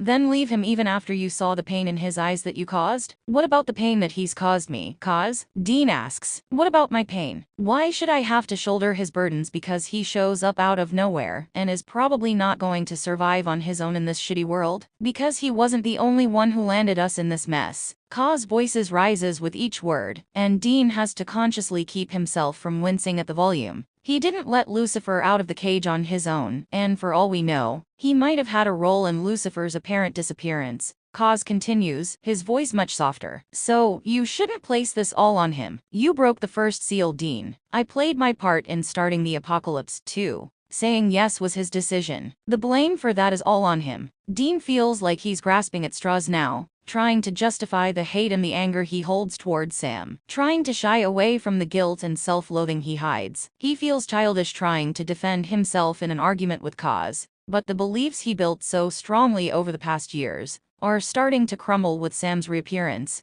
and he needs to hold on to those beliefs to stay sane. Think back, Dean. Do you really think the Sam that you knew would say yes without a good reason? Kaz asks. We don't know what happened to make him give in. He could have been tricked. Lucifer is known for his manipulation techniques. He can convince someone of lies by telling only the truth. Dean knows about that. He knows that the past years have probably been the worst of Sam's life. But it's so much easier to be angry than it is to consider the possible horrors that Sam might have faced on his own. And why didn't he call Dean if things were getting bad enough for him to consider giving in to Lucifer? Dean sits at one of the chairs at his table, and Kaz takes a seat opposite of him. Please just leave, Kaz. Dean, this isn't helping anyone. A concussion is more than enough for me to deal with right now. I don't want to talk about him. You barely even say his name anymore, Dean. You sold your soul for him once. What happened to that man? What happened to the Dean who loved his brother more than himself? Dead, Dean says. Killed by demons, then tortured in hell until he was just a shadow of himself. Well, that's the man Sam needs right now. He doesn't need your anger. He doesn't need you kicking him when he's already at his lowest. Do you know how I'm repenting for my role in helping start the apocalypse? I'm taking care of a tortured soul, because the person he really needs won't, Kaz says. He gets up and leaves Dean alone at the table. He's only told the truth, and Dean knows that. He knows that he's being unreasonable and unfair. But he doesn't remember how to take care of a hurting Sam anymore. He doesn't remember how to comfort another human being. He lies down again, but sleep doesn't come easily, not even a memory-filled sleep. And it gives him far too much time to think. He asked David to give him some time alone with Sam, and now that his request has been granted, he doesn't know why he's there. While David was more than happy to give the brothers some quality time, even going as far as giving Dean a pat on the shoulder, and a nod like he was praising Dean for taking his advice, and giving this whatever this is a shot, Dean still doesn't know if he's making the right choice here. It helps that Sam is still asleep. He hasn't noticed Dean's presence, and that means Dean can leave and pretend that he was never there in the first place. Let Kaz take over again when he gets up from his much-needed nap. But he doesn't. He sits in the chair beside Sam's bed, and remembers all the times in the past that he's been in this position. All those other times, however, no one could get him to leave the room, no matter how hard they tried. What's so different this time? They're different. It's them. Both of them. They made the wrong choices that snowballed to the point that Dean feels like he's sitting and watching over a stranger. The lack of pain in his head now that his concussion has had time to heal makes it too easy to think clearly about his situation. His entire life has been a mantra to watch out for Sammy, look after his little brother, keep him safe. But he couldn't do any of those things, and now, after years of having to watch out for himself and the general well-being of the village, he isn't sure that he can go back to that mindset. He isn't sure that they can ever go back to the way they were before hell and demons and angels. Things are so twisted now that he wouldn't even know where to start. He doesn't know if he wants to start. With Kaz willing to pick up in taking care of Sam, he can shove the responsibility onto someone else and keep his distance. That, he thinks, would be better for everyone. Kaz is wrong. Or maybe he's right in that Dean as he is now is not the person Sam needs. He doesn't think that he can ever be the person Sam needs again. And Sam can never be the person he needs. How did we get here? Dean asks in the quiet room. The curtains over the windows are open enough to let some sunlight stream in. But the infirmary has a way of making even the lightest things seem dim. Although, he prefers it to the sickening brightness of hospitals. He knows that hospitals are an essential piece of society that will take too long to start up again.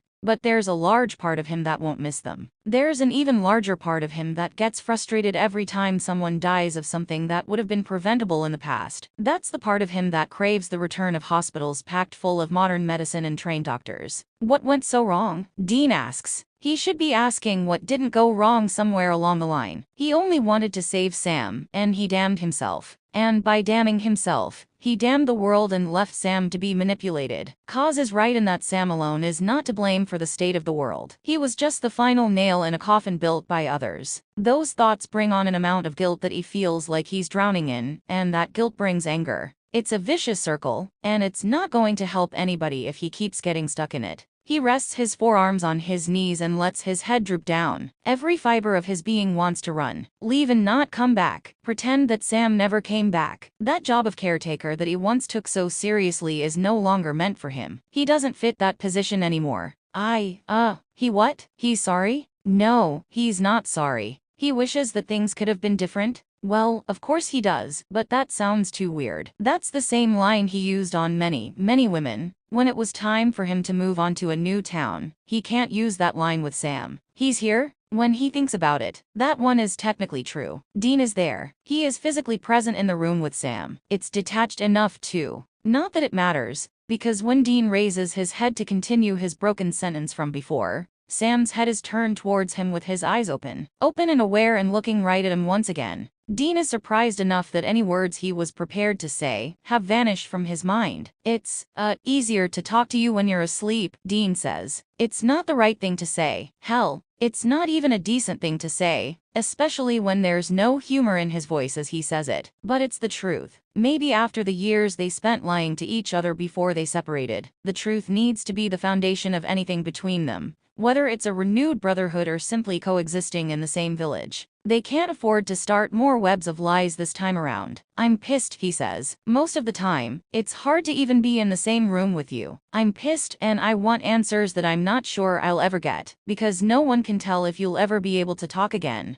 Sam's eyes are still open, but he focuses his attention elsewhere. He shouldn't, but Dean likes being free from Sam's overly intense gaze. The people who know who you are keep trying to convince me to come here, and, try, Dean says. I'm not gonna lie, it's really fucking hard, and I'm not going to promise you anything. I'm not going to promise that we can work things out, because I'm not sure we can. I'm not gonna promise that things will be alright, because things are pretty fucking far from alright these days. I don't know where we go from here. I don't know if we go anywhere from here. Dean takes a deep breath. Sam has his eyes closed now, but he's still awake. He's squeezing his eyes shut, like he's expecting Dean to take a swing at him. Maybe, Dean thinks, he is taking swings at Sam. Verbal swings. I'm just being honest here. I mean, look where lying has ever gotten us. Sam nods, and it's such a minuscule gesture that Dean wonders if he imagined it. I know it isn't what you want to hear. He leaves out that it isn't what he wants to say, either. What he wants to say is a lot harsher, and he's pretty sure that those words would effectively burn any bridges starting to be rebuilt between them. But it's what you need to hear, because I don't want you to think that nothing's changed. I hate to break it to you, but everything's changed. I've changed. Sam opens his eyes and stares again. Dean almost gives in to the urge to squirm, but it isn't because of the emotion in Sam's eyes. Just like the last time he was in this room, he can't read the emotion in Sam's eyes. He can't read the emotion, and this is when he needs to be able to read Sam better than ever. If he won't communicate verbally, they have to pick up on his non-verbal cues. They need to know him. But that's hard when Dean has been trying to forget him for years. They are, and may forever be, strangers.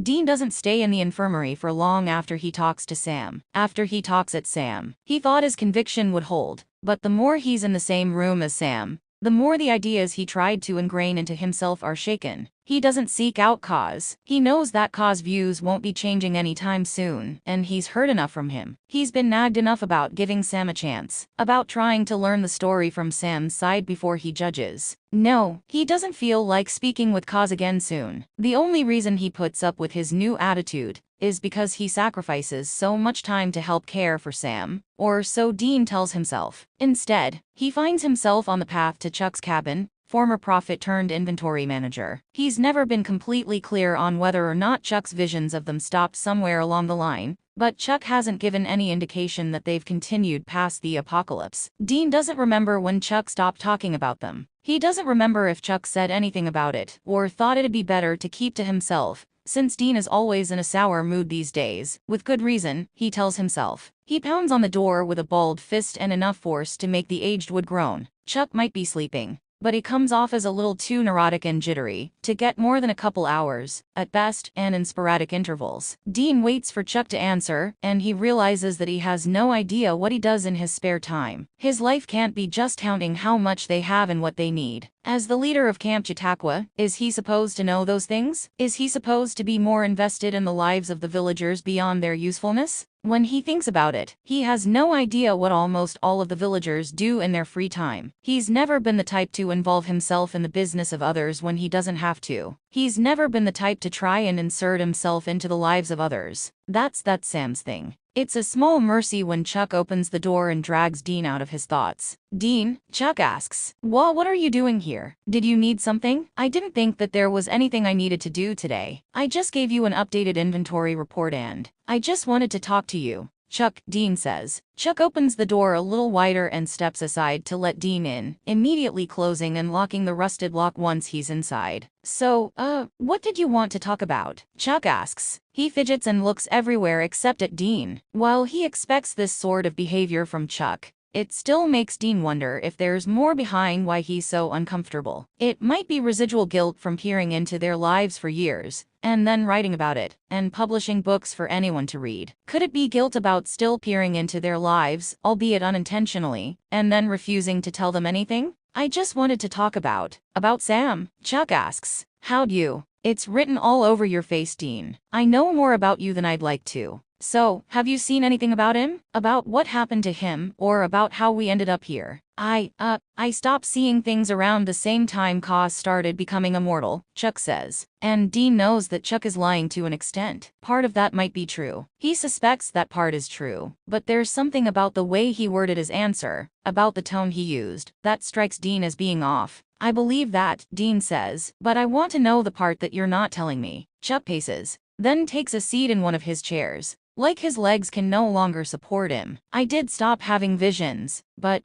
that didn't last forever. What have you seen? More than I would have liked, Chuck says. The end of his words is accented with a humorless laugh. More than I ever needed to see. I'm guessing that it wasn't me that you were looking in on, Dean says. Chuck shakes his head. So, you saw. I know why Sam gave in, Chuck says. I know what led up to the apocalypse, and I saw how it ended. Why? Dean asks. Why did he? Dean wanted to sound forceful to intimidate the answers out of Chuck, but he sounds broken and lost instead. Right in front of him is a man who holds the answers he needs the most. A man who can vocalize those answers, unlike the person who lived through it all, is only capable of opening and closing his eyes, along with the smallest movements. Dean, I know you want answers, but I can't give them to you. Dean takes a deep breath past the lump of mixed anger and sadness in his throat. Why not? It would be best for you to hear it from Sam, Chuck says. This is his story to tell. We don't even know if he'll ever talk again, Dean yells. He lashes out at the closest piece of furniture in Chuck's house,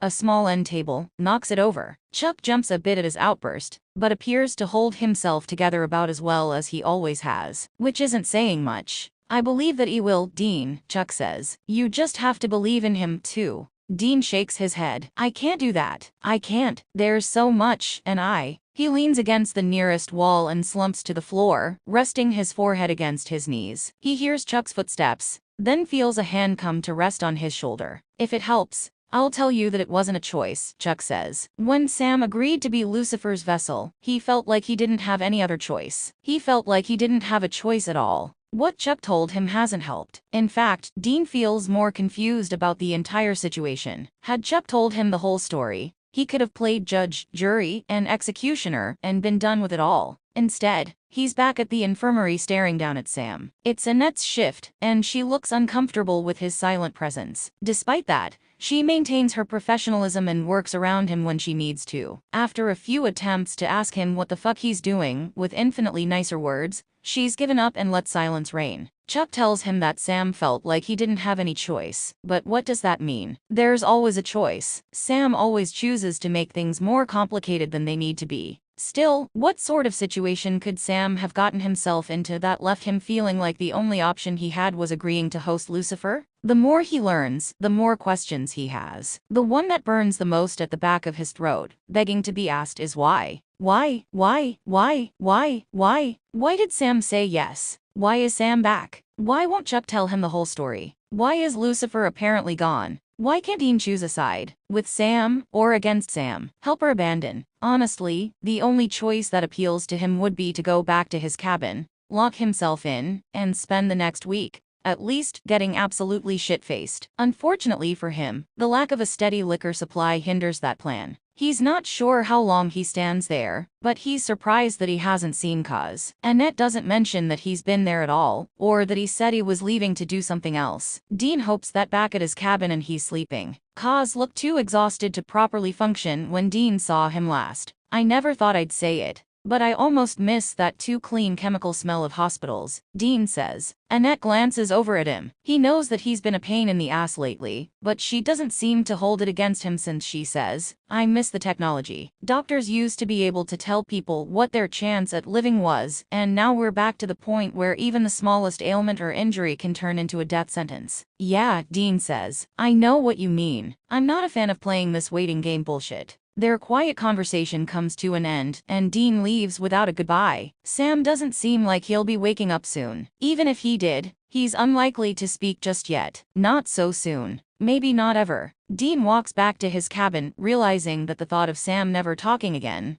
leaves a simultaneously foreign and familiar ache in his chest. He sits on the edge of his bed, the wooden box he keeps beneath it pulled out and held on his lap. He doesn't open it, he knows the contents of it like the back of his hand. With mindless motions, he runs his hand over the top of it, from one side to the other and back again. This, in his hands, is the one material possession that contains the remnants of his past. For so long, he was content to keep it under his bed and out of his mind, but now he can't stop bringing it out. He shouldn't be leading supply runs or anything else in the village. Not like this. Not while he's so distracted by his ghosts. That's what got Ryan killed, after all. His death, of course, is not the first they've dealt with, but it was avoidable. It only happened because Dean couldn't stay focused. It's a little more personal than the other deaths. He should have been the one to pay for his own distraction, not Ryan. He should be the one in the fresh grave outside the village's fence. Then, he wouldn't have to face the decision of how he wants to handle Sam. Although, if Sam never recovers to the point that he can survive outside of the infirmary and with less supervision, he figures he doesn't have to handle Sam. He can let someone else do it. He can always let someone else do it. It's so much easier to hate and hold on to negativity, whether Sam deserves it or not. It's easier to keep this grudge against him than it is to try forgiving or understanding. He sets the box on the ground again and kicks it beneath his bed. Putting the amulet on is too much of a sign of forgiveness, and he's not ready to go that far yet. He's having a hard enough time going to Sam's room in the infirmary without being nagged to do so.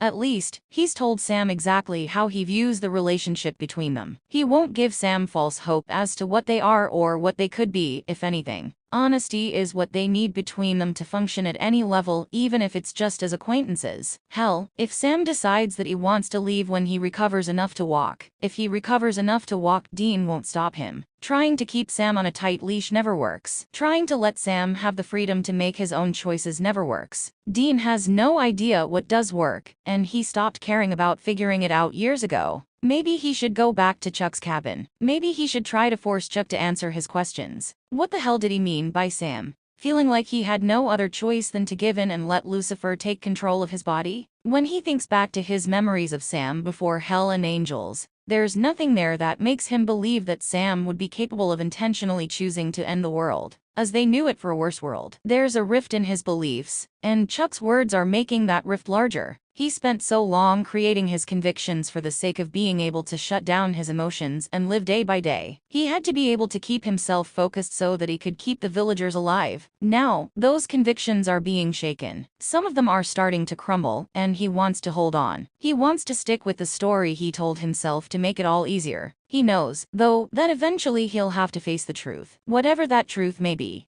He feels lost for the first time walking the paths of the village. For so long, he's belonged there. He's been their leader with the illusion of having all the answers. Now, he feels like that 4-year-old who's just lost his mother, and the only life he's known. He remembers fragments of that night. Heat, smoke, fear, having a swaddled Sam shoved into his arms and being told to go outside as fast as he could. He's back to that point in his life, not knowing what to do or what comes next. The only future he sees is full of darkness, and he wraps himself in silence. Dean, what are you doing? Dean turns around and faces Rooster, a villager that he doesn't see often at all. Rooster keeps to himself for the most part, and Dean doesn't even know where his nickname came from, only that it stuck. Clearing my head, Dean says, or trying to. Rooster has a thick accent that Dean can't quite place and hair that's mostly gray these days. In a way, he reminds Dean of Ash. He's sitting on a beat-up chair on the porch of his cabin, and Dean didn't even realize he'd wandered to this edge of the village. This is the area for those who prefer to keep to themselves mostly, but Dean's seen them gather now and again. They've made their own community within the village, and that's a good sign, Dean thinks. That's normal. It's a part of a normal society. You want something that'll help you forget your problems for a bit? He asks. Something like what? You don't think I spend my days sitting around doing nothing, do you? Rooster asks. I used to mess around with making moonshine. No shit? Dean asks. This might be the best news he's heard in a long time. Rooster making moonshine means that it can have a steady supply. Hell, if Rooster is willing to be a moonshiner full-time, Dean is willing to go out and try to find him anything he'll need. Yeah, Rooster says. I found some jars to store it in. It ain't the best, but it's better than nothing. Am I right?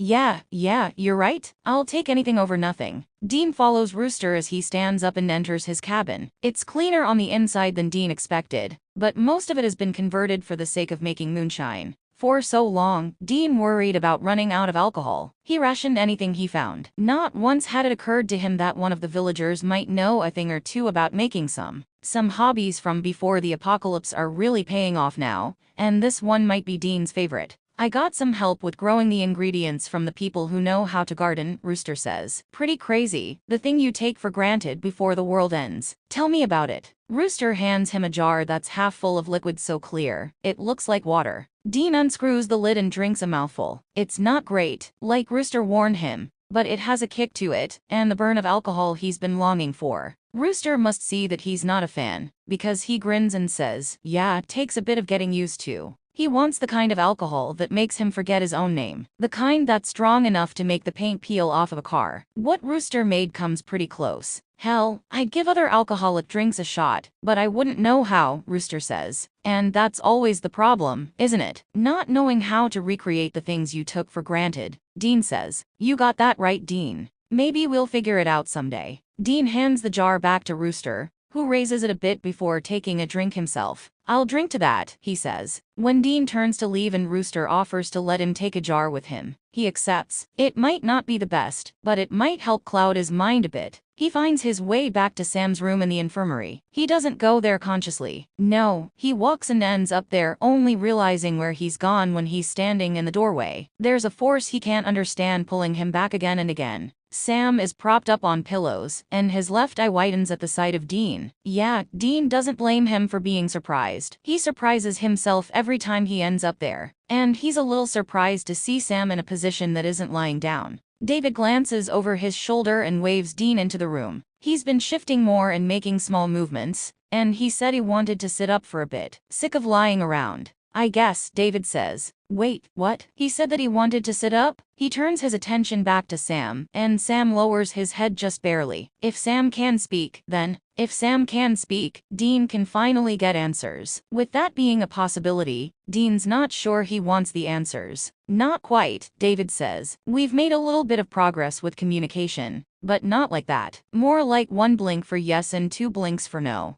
Oh, Dean says. His hopes are crushed, and he has some mixed feelings about it. But maybe he can work with that blinking system. You think you could give us some time? Dean asks. Yeah, of course, David says. I've got Lily in one of the other rooms. She's caught some sort of bug, but it doesn't look like anything serious. I'll be with her if you need me. Dean nods, and David leaves. Sam still won't look at him, even as Dean moves closer. I talked to Chuck earlier, Dean says. I asked him if he saw anything about, well, you. That gets Sam's attention, and he slowly drags his focus to Dean. We're going to use that blinking system. Got it. Sam blinks. Great, Dean says. Remember, be honest this time. We're not building new webs of lies here. Sam blinks again. Chuck said that you said yes because you felt like you didn't have a choice. Is that true? One blink. There's always a choice. Two blinks. What do you mean no? Dean asks. He knows that his anger is probably irrational, but he can't help himself. Though, he should probably tone down his volume considering that David is still in the building, and Lily is there somewhere, too. She scares easily. Loud noises. Sudden movements. She's just a kid. Dean takes a deep breath, trying to calm himself, and Sam hasn't responded to his last question. The closest thing he got to a response was a flinch. I'm not trying to yell, Dean says. I don't understand. I have so many questions, but Chuck won't answer me. You can't answer me. I just want to know why. He wants to know so he can decide where to go from here. Chuck is so insistent that Sam didn't have a choice. And what would that mean for the grudge that Dean's been holding on to? How much of his preconceived story for how the world ended is right, and how much of the narrative he's constructed will be shaken by the truth? With jerky, slow movements, Sam reaches his arm out towards Dean. Dean steps back. Dean turns on his heel and leaves, clutching the jar of moonshine in his hands all the way back to his cabin. Away from Sam and his outstretched arm. Away from responsibility and memory. Although, he never seems to be able to fully escape his memories completely or permanently. Reaching his cabin brings a relief that he can't put into words. The solitude is comforting, and there's no one there watching him. No one's there to question his choices or ask why he seems willing to leave his own brother, injured and likely traumatized, in the care of people who are strangers to him, and Kaz, who used to look down on Sam because of the demon blood in his veins. He thinks that he should go check and see what Kaz is up to. But Kaz is more than capable of taking care of himself these days. Besides, it's possible that he's relapsed after realizing that the angels probably still don't care about them. How are they supposed to believe otherwise when the only sign that the angels have come back at all is Kaz returning grace, and Sam being in that city, when he shouldn't have been in a place like that, and lived for long in his state? Angels never cared about humans, and they still don't. They only care about themselves. If they came back because they were worried about Lucifer tracking them down after he had his fill of Earth, then they only came back for Lucifer. They only came back for the sake of their own survival. It makes him almost sick to think of his mother telling him that angels were watching over them. But he knows that she said those words with pure intentions. She didn't know the truth. He sits on the ratty couch that's been in the main room of his cabin since he made it his home in the new, crowd-infested world. It's not comfortable, nor is it clean. Few things are these days, and he figures that it'll take more than a little filthiness to kill him at this point. Hell, maybe that death would be a mercy, contracting some disease from the conditions in which they live. He could stop thinking, stop leading, stop pretending that he knows what he's doing when he's as clueless as everyone else. Stop everything. He uncaps the jar of moonshine and takes a long drink from it. The burn as it flows down his throat is a welcome change in pace, and the promise of not remembering the rest of the night is even more welcoming. That's one thing I've never liked about bars, Sam says, keeping his hands on his knees. The counters and tables are always sticky. He tries to pull his mouth up into a smile, but Dean sees through it the same way he sees through Sam's claims that his nightmares are getting better. As if he doesn't have shadows beneath his eyes or wake up in the middle of the night with Jess's name escaping his lips. Out of everything you could choose to bitch about in a bar, that's your choice? Dean asks. Really? Not the overwhelming smell of cigarettes or cheap perfume? Not the abundance of people or the noise? The cougars who get a little too handsy after they've had too much to drink, courtesy of some poor sap's tab? Sam shrugs. It's one of those things where you never know what was on the counter that made it sticky in the first place. Well, I'm pretty sure you've been elbow deep in shit that whatever was on this counter can never compare to. Man, you know how nasty hunts can get. I guess. Dean's trying to figure out where they stand with each other. It's been years since they've last been on the road together, and he can't shake the guilt over the thought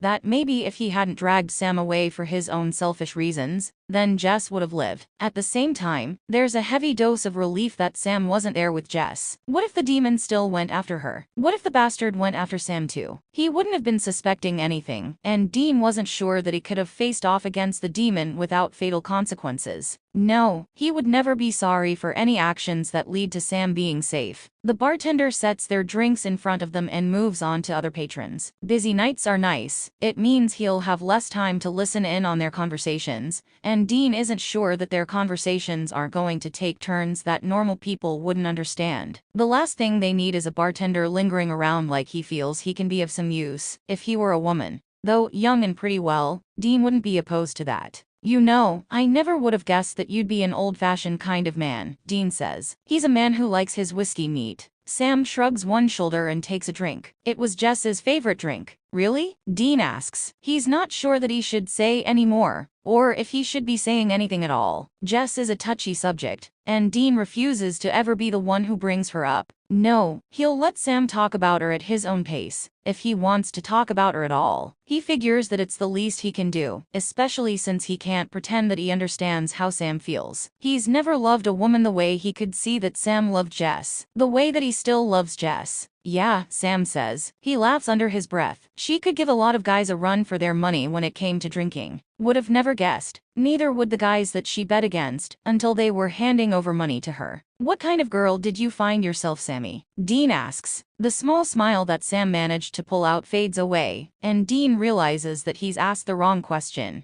But it's too late to take the words back. The perfect girl, Sam says, so quietly that Dean almost misses it. Sam downs the rest of his drink and signals the bartender for another one. Dean lets his drink sit on the counter and nurses it, watching his brother raise a glass in a silent toast to the woman he loves. One of them needs to be sober, and Dean knows that it has to be him. Tonight, it's Dean's turn to drink his problems away. He thinks about the wooden box beneath his bed and takes another drink. He doesn't remember why he decided to keep the objects inside it, but he supposes that he didn't want to throw out the only things he still had from his past, including family photos and his father's journal. The amulet hadn't been added to his box of mementos until years after the start of the apocalypse. Somewhere along the line, he gave up any faith or trust he had in Sam, and let his anger take its place. He gave up on the bond they once had, and hid the symbol of it out of sight. He's still not ready to let go of that anger, or to try finding the faith he once had in Sam. He is ready to get drunk for the first time in far too long. He'll figure out the answers tomorrow. For every night blissfully free of unwanted memories, there's a morning of misery, and his age isn't doing him any favors in this case. The sunlight streaming in through his windows makes his head throb even with his eyes closed. He needs water, and probably some food, but he's so stiff that he feels the strain of his muscles when he tries to stretch out his aching body. It took only one jar of moonshine to do this to him, and he'll admit that it likely had a high alcohol content, but it would have been nothing for him a decade ago. He misses his youth. He misses the days where he could drink and not have to worry about the next day. He misses the days where he didn't have the same burden of responsibility that he picked up with the founding of Camp Chautauqua, and he knows that he should find someone else to take up the position of leader. With how distracted he's been, he's no longer fit for the job. He doesn't remember much of the previous night, aside from leaving Sam behind at the infirmary when he reached out for him, and then thinking of one night at a bar so long ago. Sam used to be so innocent in a world that seemed out to get him, and he did gestures as small as drinking Jess's favorite drink in memory of her that broke Dean's heart. He looked so innocent when he reached out for Dean, begging for understanding in the only way he currently can. Thinking makes his head hurt that much more, and he wonders if he's ended up with another concussion. No, he knows better than that. He drags himself to his feet and goes out to find some water. If he's lucky, there will be some in one canteen or another laying around his cabin. If he's unlucky, he'll have to go outside, where the sunlight is too bright, and everyone feels like they can approach him with anything they think is an issue, no matter how trivial it is. And if he goes outside, he knows he'll end up at the infirmary again. His head feels better after a healthy amount of water and a lot more sleeping, and he knocks on Ka's door. Since he hasn't been showing up at the infirmary, despite him showing that he cares and wants to help Sam, Dean is starting to worry that something more serious is going on. No matter how many times he tells himself that Kaz fell off the wagon again, and is back to stealing drugs to get high on, he can't convince himself that's the case. He's been too serious, too dedicated to his renewed faith in life. Kaz is somewhere between being the almighty angel of the Lord that he once was, and the burned-out drug addict he'd become once the apocalypse truly started. He's going through an identity crisis, and Dean knows that he should expect behavior as unusual and unpredictable as the first time Kaz went through one. Dean's going through one, too, though. Without saying a word and with barely any movement, Sam has sent them both on new paths. Kaz is becoming a caregiver and protector. Dean is. He doesn't know. He's not the big brother that he used to be, but he's losing the cold. Do what needs to be done attitude he held as Camp Chautauqua's leader. He's visiting Sam more often at the infirmary, but he hasn't managed to be comforting in any aspect. If anything, he's making Sam feel worse, and he doesn't exactly feel guilty for that. Maybe he should, but he's buried that inside himself, with most of the other feelings he has about Sam's return. Kaz opens the door and takes Dean out of his thoughts. Do you need something? He asks. I just haven't seen you around, Dean says. I was starting to worry that you'd fallen off the wagon. I wanted to try seeking revelation, or at least try to contact one of my brothers. Kaz stands to the side and lets Dean into his cabin. While Kaz may have cleaned up his act, his cabin still looked like he was holding daily meditation sessions that were followed by orgies. And Kaz shakes his head. Nothing, he says. Either my grace has not yet returned enough for me to tap into my connection with heaven, or the angels who have returned are not willing to speak with me. I'm not sure they care to help any of us. Not after they left us to die by Lucifer's hand. I thought it might be worth a try, if only to find out what happened, and how Sam ended up alive and angel-free in a city that's a day's drive away from here, Kaz says. They fall into silence, but it's not uncomfortable. Kaz never figured out the point of filling silence with small talk, and it was a remnant of a past that Dean misses more every day. A past where his biggest concerns were saving Sam instead of having to kill him like his father requested, and trying to understand the newly revealed angels. Dean breaks the silence. Chuck knows. Chuck knows what? He knows what happened. He says he saw why he said yes to Lucifer, and how Lucifer was expelled. He says that he saw more than he would have liked. Dean can't bring himself to say Sam's name. Not yet. Saying it will make his presence too real. It will connect him to the man in the infirmary at a level he's not ready to be connected at again. He'll have to admit that it's his brother who's hurting. His brother who's been through things that he can never understand for reasons he refuses to hear. He remembers Sam indicating that Chuck was right when he said that Sam gave in,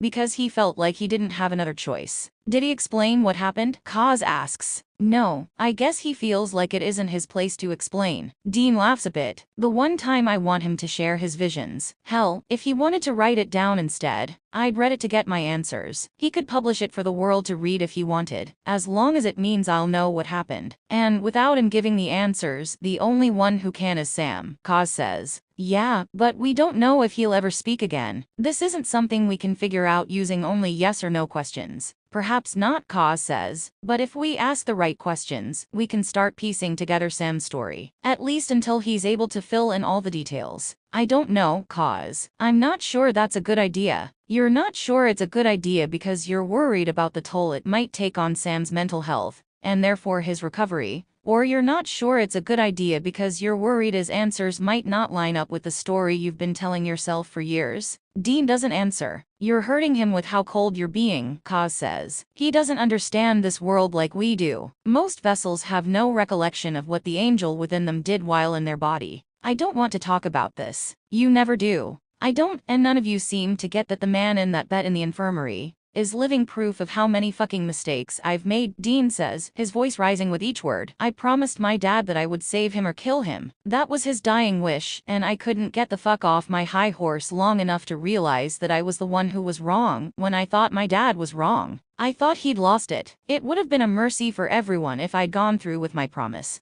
Dean, don't you get it, Kaz? Dean asks. This world, every death, every injury, every broken family, this is all on me, because I couldn't do what needed to be done. This shitty world is my fault, and it's easier to shift the blame to someone else. Someone who played a big role, but he wouldn't have been able to play that role if I'd let him die at Cold Oak. I had to drag him back to Earth, and then I broke the first seal because I sent myself on the path straight to hell. Dean is out of breath by the time he's done speaking, and he doesn't wait to hear what Kaz has to say in response. He turns around, leaves the cabin, and slams the door shut behind him. He walks around the village, then to his cabin, where he spends a few restless hours, and finally, he finds himself at the infirmary in the middle of the night. He leans against the door frame of Sam's room, watching his exchange with Kaz in the candlelight. That's just bright enough for him to see how many times Sam blinks in response to the questions Kaz asks. Neither have noticed his presence, but he was quiet when he walked in. Sam is upright again, though less so than before. Low enough to sleep, if he wants. High enough to feel engaged in conversations. His hair is starting to look limp and dirty, and it has to be hard washing it with his limited mobility and their limited resources at the camp. So, he's really gone, Kaz says. You're sure? One blink. Is he dead? One blink. Kaz looks amazed, and in that moment, he's more human than Dean's ever witnessed before. He's childlike in his awe, eyes wide and bright. Sam, on the other hand, remains grim. But how? Kaz asks. His question gets no response from Sam, although Sam does move his mouth like he wants to say something, but no sound escapes. Do you know how? Kaz asks. Were you aware of what was going on at that time? Sam blinks once. Was it you? Did you find a way to kill Lucifer from within him? 2 blinks, and Kaz asks the question that Dean's thinking. Then, who? Sam, of course, doesn't respond. I'm sorry, Kaz says. It's easy to forget sometimes that you can't speak, and I just want to know what happened. We all thought that it was a matter of time until it was over, really over, but with Lucifer gone, that might not be true. Humans have rebuilt after disasters numerous times throughout history, and maybe we can do it again. There's a short silence, then Kaz continues. Dean, too. He wants answers about everything. About you. I know he comes off as not caring, but the past years have been tough on him, on all of us. He really does still care about you, even if he hasn't been showing it. Sam blinks twice. Dean ducks out of the doorway and behind the wall, separating himself from Sam and Kaz, creating physical barriers as his emotional ones falter for the moment.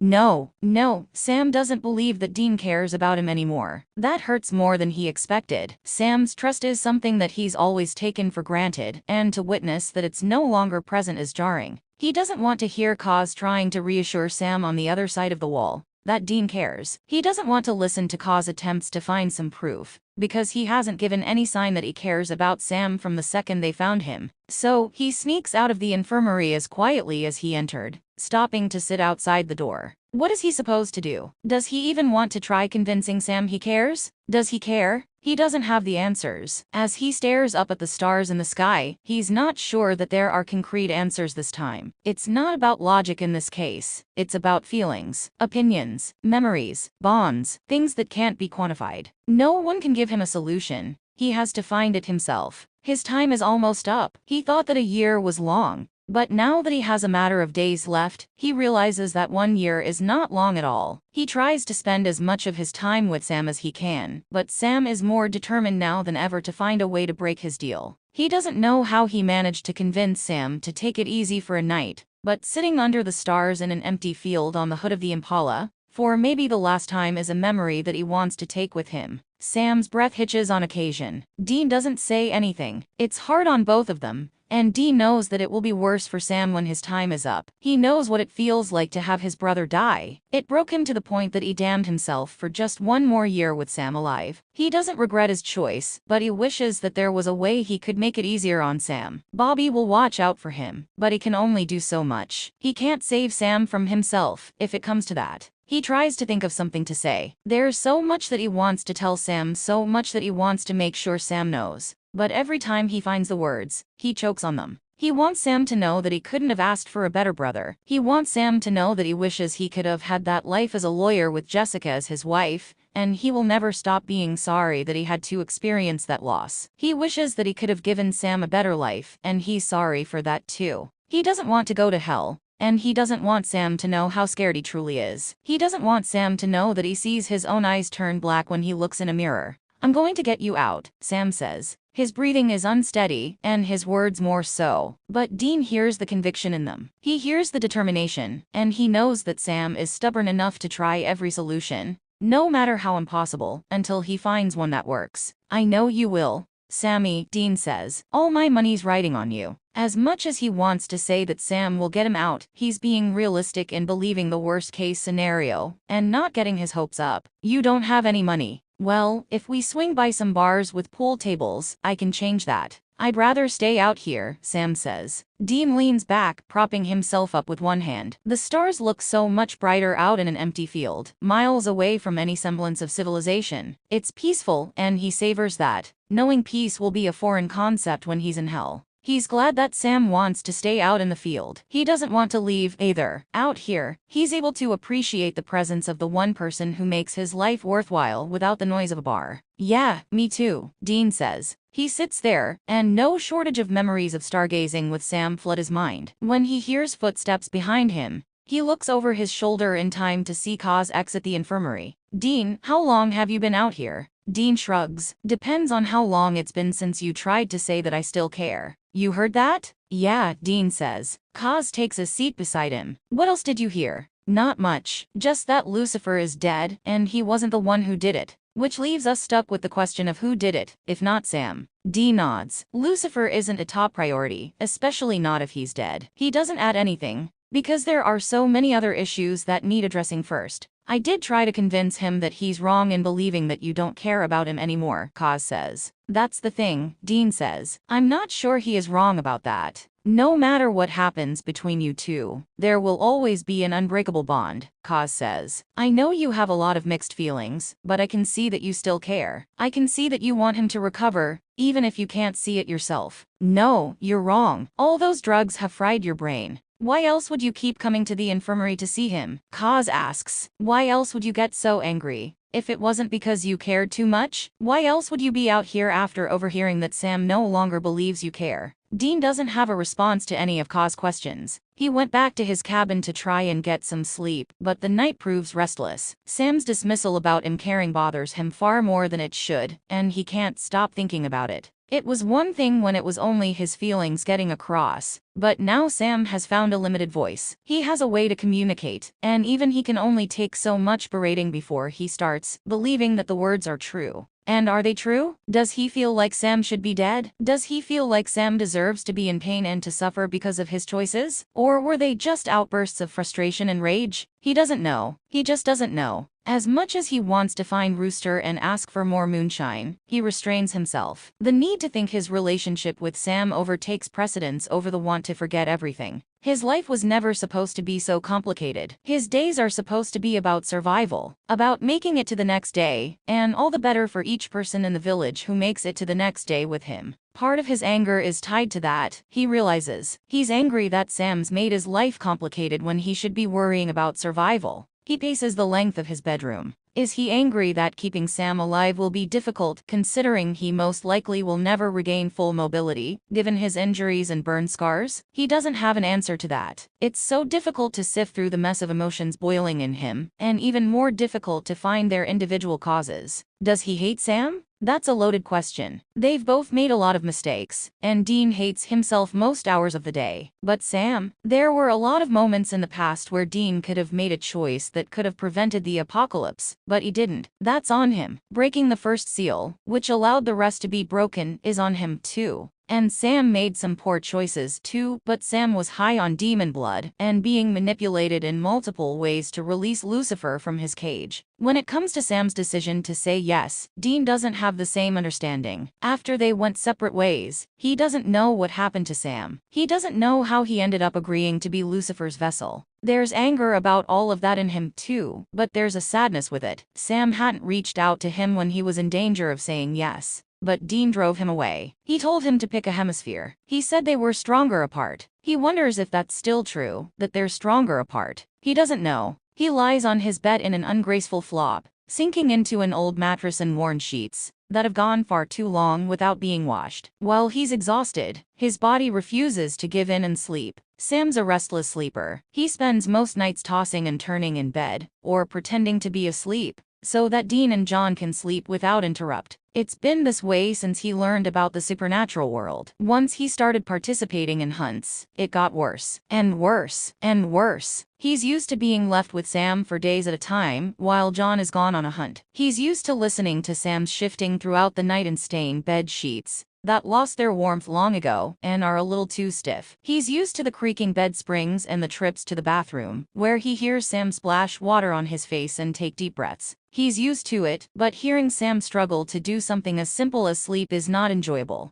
Sam won't ask for help. He won't try to talk out problems that make him feel childish. He hasn't in years. Dean doesn't think less of him for not being able to sleep. They live in a world of nightmares, and Sam's a sensitive kid. Dean didn't get the chance to hold on to the idea of a normal world, but Sam did. Then, they tore that away from him and threw him into the nightmares as well. Sam tries really hard to be the perfect hunter and the perfect researcher, but his lack of experience impedes him, and he makes mistakes. Most likely, he doesn't want Dean to think less of him for being so bothered by the creatures they face, not when he tries so hard to be strong. With a sigh, Dean sits up and turns on the lamp between the beds. Sam looks at him with red, puffy eyes and flushed cheeks, appearing so young. He is young, Dean reminds himself. He's still just a kid, and Dean is barely into his teen years, nearly a kid himself. They're both just kids in an unkind world. Sam, Dean says, but he has no idea how to continue. How is he supposed to approach this? He never had anyone there to talk him through his fears.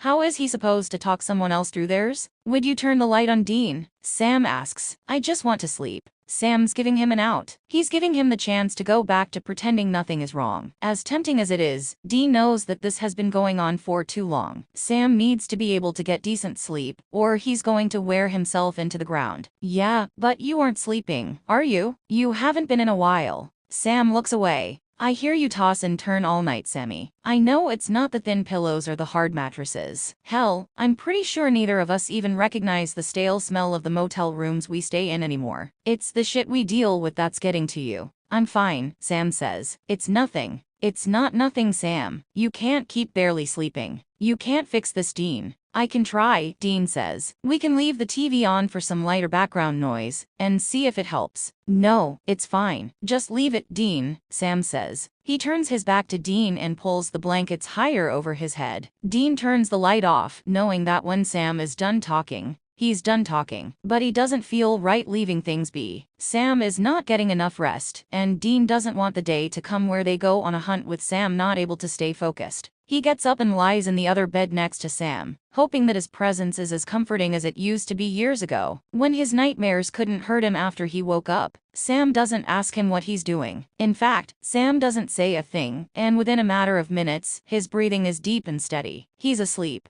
Dean grins in the darkness. There's pride in knowing that he can understand Sam without Sam having to spell out what he needs or how to help. And he'll keep doing what he can to show Sam that he's there for him. He won't look down on him for being afraid, because Dean's pretty damn scared himself sometimes. He wants to show Sam that they're brothers, and they always will be. No matter what happens. Dean shakes his head. How naive he was as a child, to think that any problem could be solved so easily. Yet Ka's nagging has gotten to him, and he wonders if the problems he's having with Sam right now are his own fault. No, he knows that they're his own fault. He's holding on to the negativity that's built up over the years, and he's letting it all out on Sam. Some brother he's turned out to be. They don't holding large-scale meetings often, but Dean gathered everyone together in the village's center, because he feels this is important enough to warrant a meeting. It's time for him to step down from the leadership he never wanted in the first place. It's a cloudy day, and rounding everyone up in the morning is a chore that he hopes he won't have to go through again. They stand around, faces grim. When was the last time they had a reason to celebrate? And clothes worn out and torn. It's a slow realization to think that they'll have to figure something out if they want new clothes.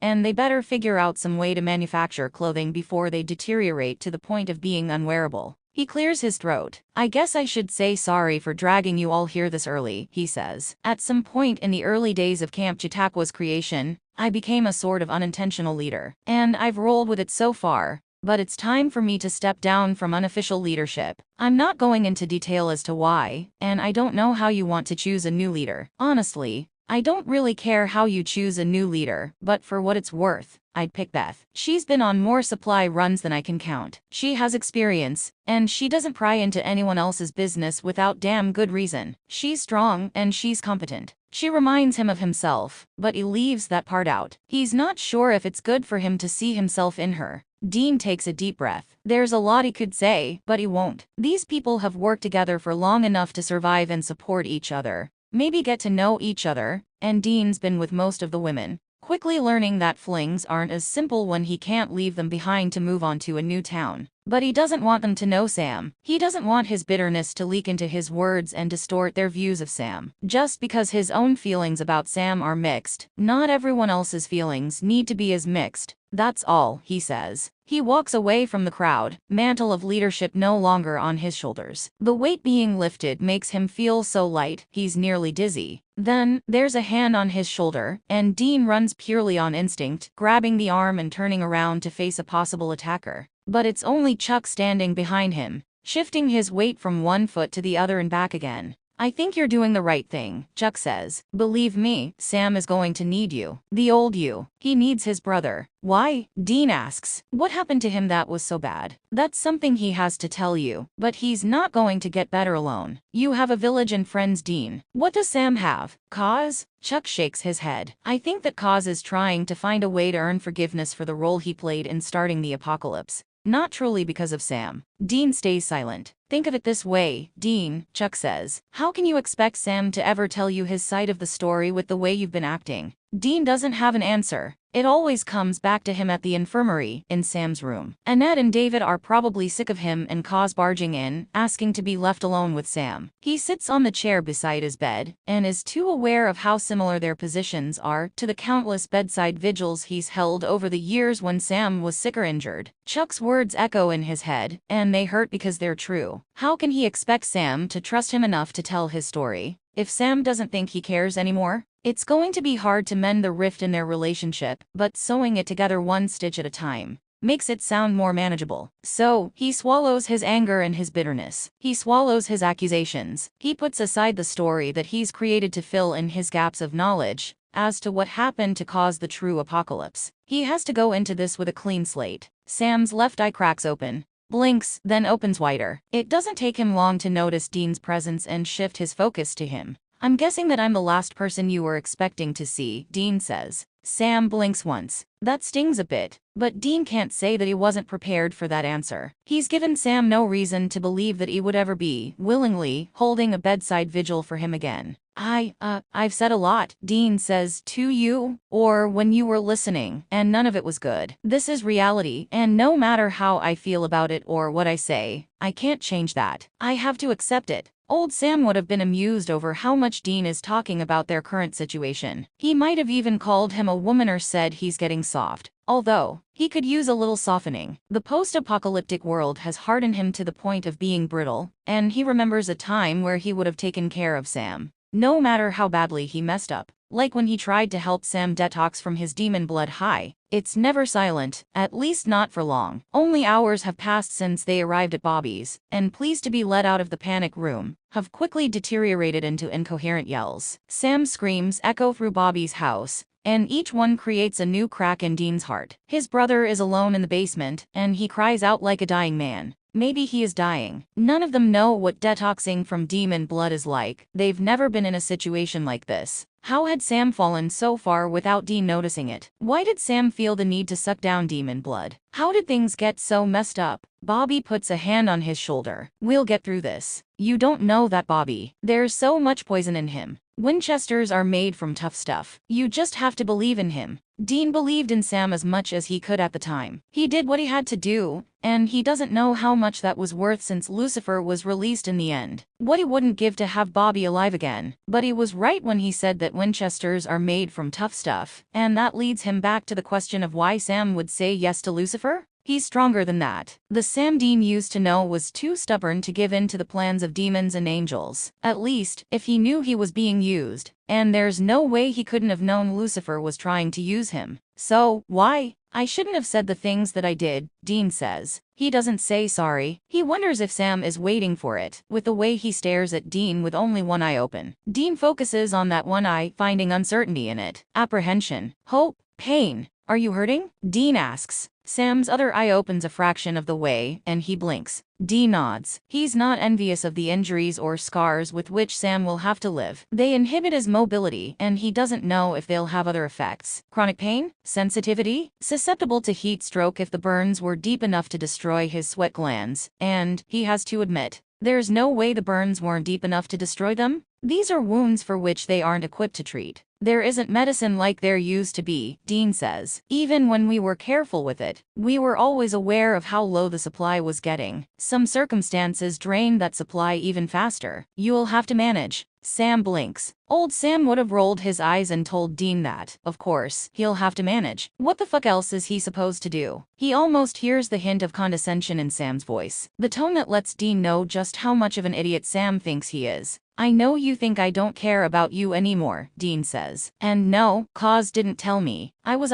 actually standing in the doorway. Sam looks away. No, it's okay. I haven't given you any reason to believe otherwise. The thing is, you have the story, and I don't understand any of it. You get that, right? It's been years, and you show up out of nowhere, scarred in ways that indicate you should be dead. To top it off, you're Lucifer free. And, you know, I have my own story, too. It's not like I was in a coma over the years. Things happened, and I had to act in order to survive. I had to become someone new. Someone harder and cold. Sam looks back at Dean and blinks once. I guess I'm trying to say that a lot has happened to us that the other doesn't know about, and we should start there. I'll tell you my story, if you'll tell me yours when you can. We'll learn to understand each other. And from there, if Dean doesn't like the answers he gets, he can decide his actions towards Sam. Without the judgment of Kaz and Chuck and everyone else, they won't be able to say that he didn't try or that he doesn't know the whole story. The left side of Sam's mouth pulls up into a half smile, and he blinks once. Yes, he's willing to take that trade. He's willing to work on understanding Dean and where he's coming from. Sam reaches his hand out towards Dean once again, and Dean stares at it. He stares long enough for Sam to start to withdraw it. His motions as slow as ever, but Dean closes the distance and clasps Sam's hand. Dean didn't realize how much he needed this physical contact until he grabbed Sam's hand. His flesh is rough and calloused, but it's warm and reminds him of a young Sammy, who wasn't allowed to cross the street on his own, and always preferred to hold Dean's hand instead of their father's. He doesn't know where to start, or even what Sam wants to hear about, if anything at the moment. Dean feels drained after his tirade, and he doesn't think that he'd be able to cover everything in one sitting anyway. Too much has happened since they went their separate ways. It would be easier if you could just ask questions about what you wanted to know, Dean says. Sam blinks once. Yeah, it would be, Dean fills in for him, nearly able to hear him say it. Did Kaz, tell you much? 2 blinks. Did Kaz ever tell him much? Did he tell you anything about the world? 2 blinks again, but Dean isn't surprised. Kaz isn't the type to talk without a reason to, unless he wants answers or has to answer questions directed to him. Well, welcome to Camp Chautauqua. I guess, Dean says. A shitty place in a shitty world, but at least we haven't been overrun by Croats yet. Sam doesn't have a response. Dean feels a little childish holding a one-sided conversation,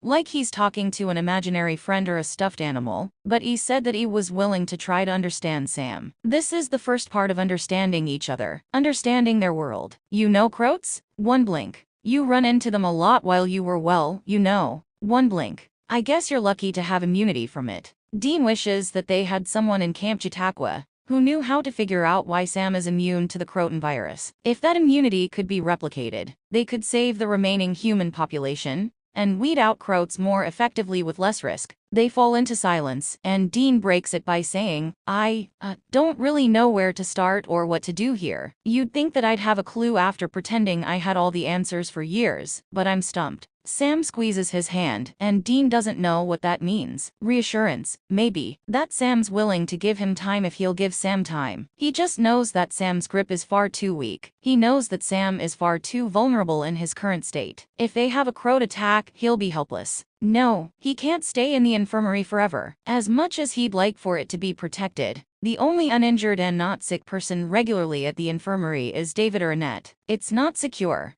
Beyond the fence they erected around the village, and the guards posted there, the village is much less safe than he would like. But this isn't an ideal world, and doing what they can doesn't mean they're doing enough. Sam needs to be moved, and Dean needs to talk to Chuck before that. But where are they going to put him? He can't live on his own. He can barely move. At the same time, staying in the infirmary isn't doing anything for him. He doesn't have injuries that require constant care, his cuts having healed in the time since they found him. The biggest problems are his scarred burns, his lack of mobility, and his inability to talk, and those are problems they aren't equipped to treat. The prognosis is grim, but the doctors have no idea. They have no fucking idea what, exactly, is sapping Sam's strength, because it's not natural. He really fucking hates witches. They mess around with power they don't understand, and willingly hurt innocent people for their own gain. The doctors offer to make Sam comfortable, and Dean knows that it's just the nice way to say that they don't think he has a chance of making it. So, John signs Sam out of the hospital, and Dean sets him up on a mountain of pillows on one of the motel beds. He can't even sit up on his own anymore, but he still gives them weak smiles at every turn. His pale skin blends too well into the bed sheets, and the smallest of movements leave him gasping to catch his breath. Dean would give his own breath if it could take away Sam's pain. We're gonna get the witch who did this to you, Sammy, Dean says. Dad's gonna hunt the bitch down and make her pay. You're gonna be fine. I know, Sam says. He's down to keeping his sentences as short as possible to rest his feeble lungs. The one thing that Dean is glad to know is that killing the witch will end the spell. She's just a human who dabbles in things she doesn't fully understand to make herself into a wannabe Striga. by drawing on the strength of others to make herself stronger, until her victims died, their bodies too weak to continue functioning. He refuses to let that be Sam's fate. It was bad enough when an actual Striga almost got him, would have gotten him, without John's intervention. But to have a twisted human try to take his life in almost the same way? That wasn't happening. As long as John could find her, it wouldn't happen. Dean just needs to keep Sam alive until then. He'd do anything to switch places with Sam. You'll be just fine, Dean says. He sits next to Sam on the bed, remote in hand. What do you feel like watching? It's a useless question. They get only a handful of channels in their motel room, but he wants Sam to have choices. He wants Sam to feel like he has a little bit of influence in this shit life, for which neither of them asked. Sam says, whatever. Dean nods. Sam probably has a lot of ideas as to what he'd like to watch, but he's too weak to get out more than one word. So, Dean flips through the channels, keeping an eye on Sam's reaction to each show, until he finds one in which Sam seems interested. He sets the remote aside and slings his arm across Sam's shoulders, letting him lean against him. He doesn't want Sam to feel alone. If they face the worst-case scenario and John can't find the witch, he wants Sam to feel cared for. It's the only thing he can do for Sam at this point. Dean's well-versed in the feeling that comes with being unable to help Sam in his times of need, but he never imagined he'd feel it again after Sam said yes to Lucifer. But here he is, holding one of Sam's hands and staring at his face, half covered in burn scars received in ways that Dean doesn't know. Here he is, grasping the hand of someone for whom he wished he'd never sold his soul, if only to prevent the string of events that followed his trip to hell. The boy who faced more life-threatening situations than anyone should, whom Dean tried so hard to protect over the years, was in front of him. Sam may be grown, but Dean suspects that there's still that same purity in him. The purity he had before they went separate ways. How has it taken him so long to realize this? How could he let the story he created to fill in the blanks blind him to the point that he said terrible things and others needed to beat sense into him, before he was even willing to be civil near Sam? He doesn't like the person that he's become in this post-apocalyptic world, but he doesn't know how to be anyone else anymore. We should probably move you out of here, Dean says. There's nothing David or Annette can really do for you anymore. Maybe if we had the medical technology we used to, but not these days. Sam blinks once. Do you know if you'll be able to talk? Dean asks. 2 blinks. Well, I mean, it's not like your tongue or your voice box cut out, right? Sam blinks twice again. So, it's just a waiting game. 1 blink.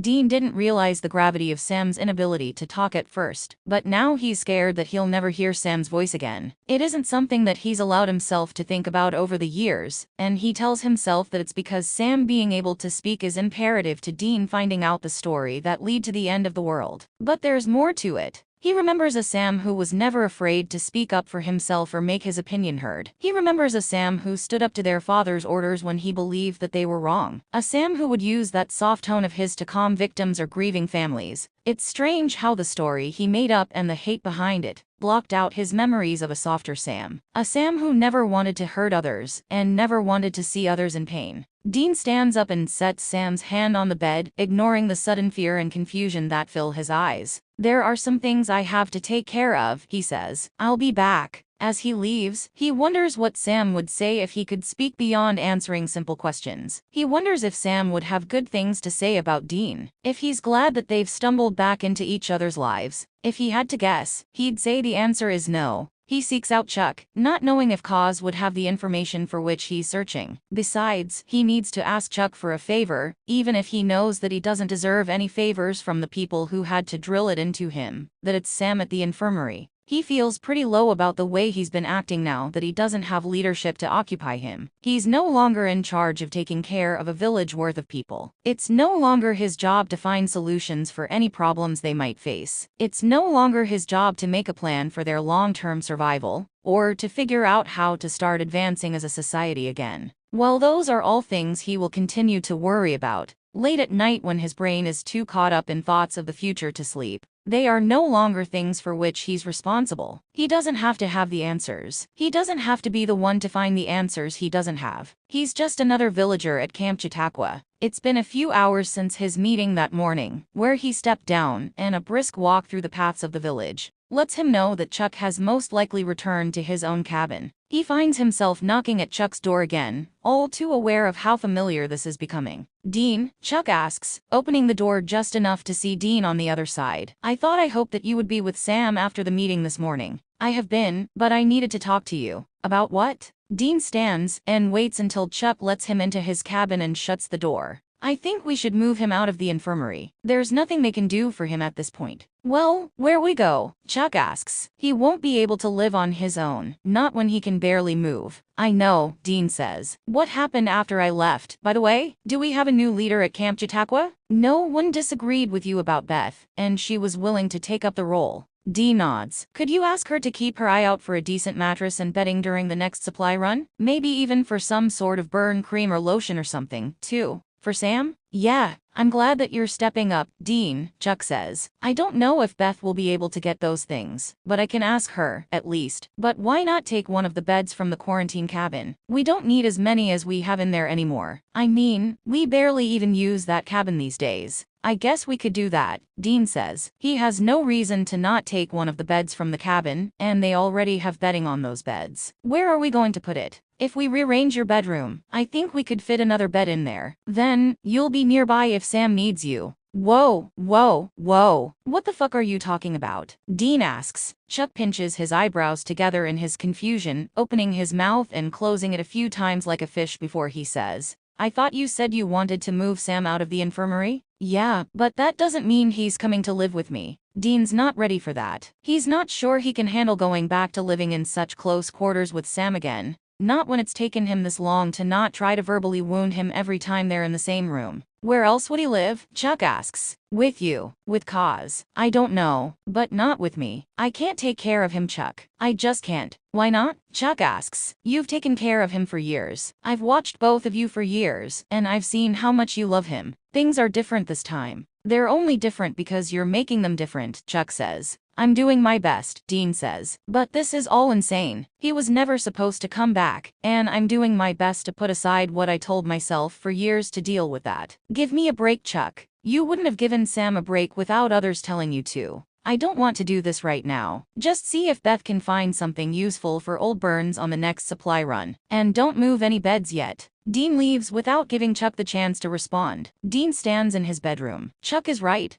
There's enough room for 2 beds if they do a little rearranging. But what does that mean for his relationship with Sam? He can't even bring himself to speak Sam's name aloud. How can he give him the care he needs? He's really not the person Sam needs. He doesn't know how to be the person Sam needs anymore. If he tries and fails, then it'll be Sam who pays for it. Oddly enough, the weight of being Sam's caretaker is heavier than the weight of leading Camp Chautauqua. The job he once threw himself into now scares him, and he just can't do it. Yet, he starts moving pieces of furniture from his bedroom. Furniture he has no reason to use. And most of it was in poor shape when he first claimed the cabin as his own, but they work with what they have. There isn't much for him to move, and he leaves his bed in the room. But he confirms once again that Chuck was right when he said that there would be enough space for 2 beds. He almost wishes that Chuck had been wrong. It would have given him a solid excuse to find somewhere else for Sam to live. But as it is, he has no excuse to turn Sam away. He has no reason to have Sam stay somewhere else. And he knows that Cause and Chuck will make sure he never hears the end of it if he sends Sam to live with anyone other than him. Hell, maybe even David would join them. Now that he knows Sam and him are brothers, he's living the dream of many villagers, to be reunited with someone from their past, someone they assume to be dead. But being fair, Dean knew that Sam technically wasn't dead. Did he ever hope for reuniting with Sam over their years apart? He can't remember ever holding on to such a hope, but it would have been very unlikely at that time. He never thought that Sam would be anything other than Lucifer's vessel after he let Lucifer in. He believed that such an event would be impossible. Why would Lucifer let go of his vessel? It's just another question of why that Dean isn't sure will be answered. Sam can't speak. No one knows if he will ever be able to speak. He sits on the edge of his bed, looking at the newly emptied space in his room, and seeing endless motel rooms shared with Sam over the years. It feels like they're coming full circle. Dean didn't go back to the infirmary that day, and his night was filled with dreams of Sam disappearing from his life again. Flagstaff, Stanford, Lafayette. Sam disappeared from his life too many times, and the last time was because Dean sent him away. There's a real fear that settles in him at the possibility that Sam will leave again, even if it's physically impossible for him to do so of his own free will while he's recovering. But it's been so many years since he felt such a raw fear over something he can't control. He can't control who lives or dies to quotes, but he can help keep others as safe as he can. He can't control Sam, but he can give Sam reasons to stay, reasons to try to get as well as he can. He's never been one to believe in a greater good or in the idea that everything happens for a reason. But what if? What if there's a reason that Sam is back? A reason that caused Grace started to return just in time for them to find Sam in a relatively nearby location? A reason that Kaz and Chuck are trying so hard to get him to reconnect with Sam? What do they know that Dean doesn't? Well, they know that Sam felt like he had no choice but to let Lucifer use him, which Dean has done his best to deny. They know that Sam didn't rid himself of Lucifer,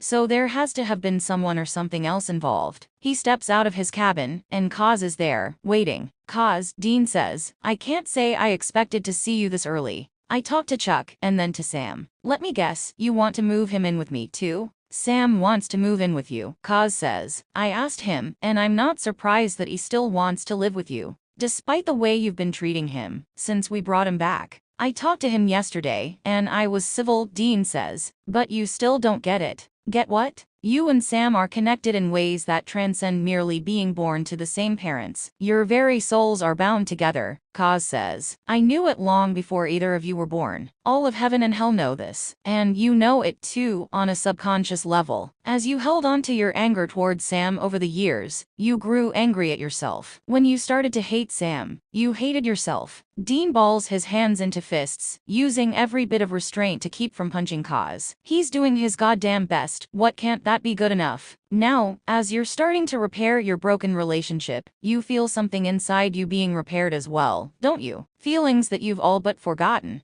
Dean doesn't have anything to say. He does feel things he hasn't in a long time, but none of that means he wants to go back to his world revolving around Sam, as much as he wants to convince himself that it doesn't already. He's afraid that going back to him and Sam living in each other's back pocket will lead to him resenting Sam again. Maybe Sam will realize that he just isn't the person he once was. He isn't fit to take care of a human who will be so dependent upon him. Kaz, what will Sam think if you send him to live with someone else? Kaz asks. I don't. Dean, if you want him to get better, you need to give him a reason. Do you think that he'd try for anyone else other than you? Dean shrugs. This will be good for both of you, and you won't be alone if you need help. But you need someone to take care of. You need someone who needs you, and that's Sam. It's always been Sam. Fine, Dean spits out. He doesn't want to admit that Kaz might be right, but he also knows that he will never be left alone about this, unless he agrees to it. He can move into my cabin. Dean just hopes that he's doing the right thing. The end we will continue in next part.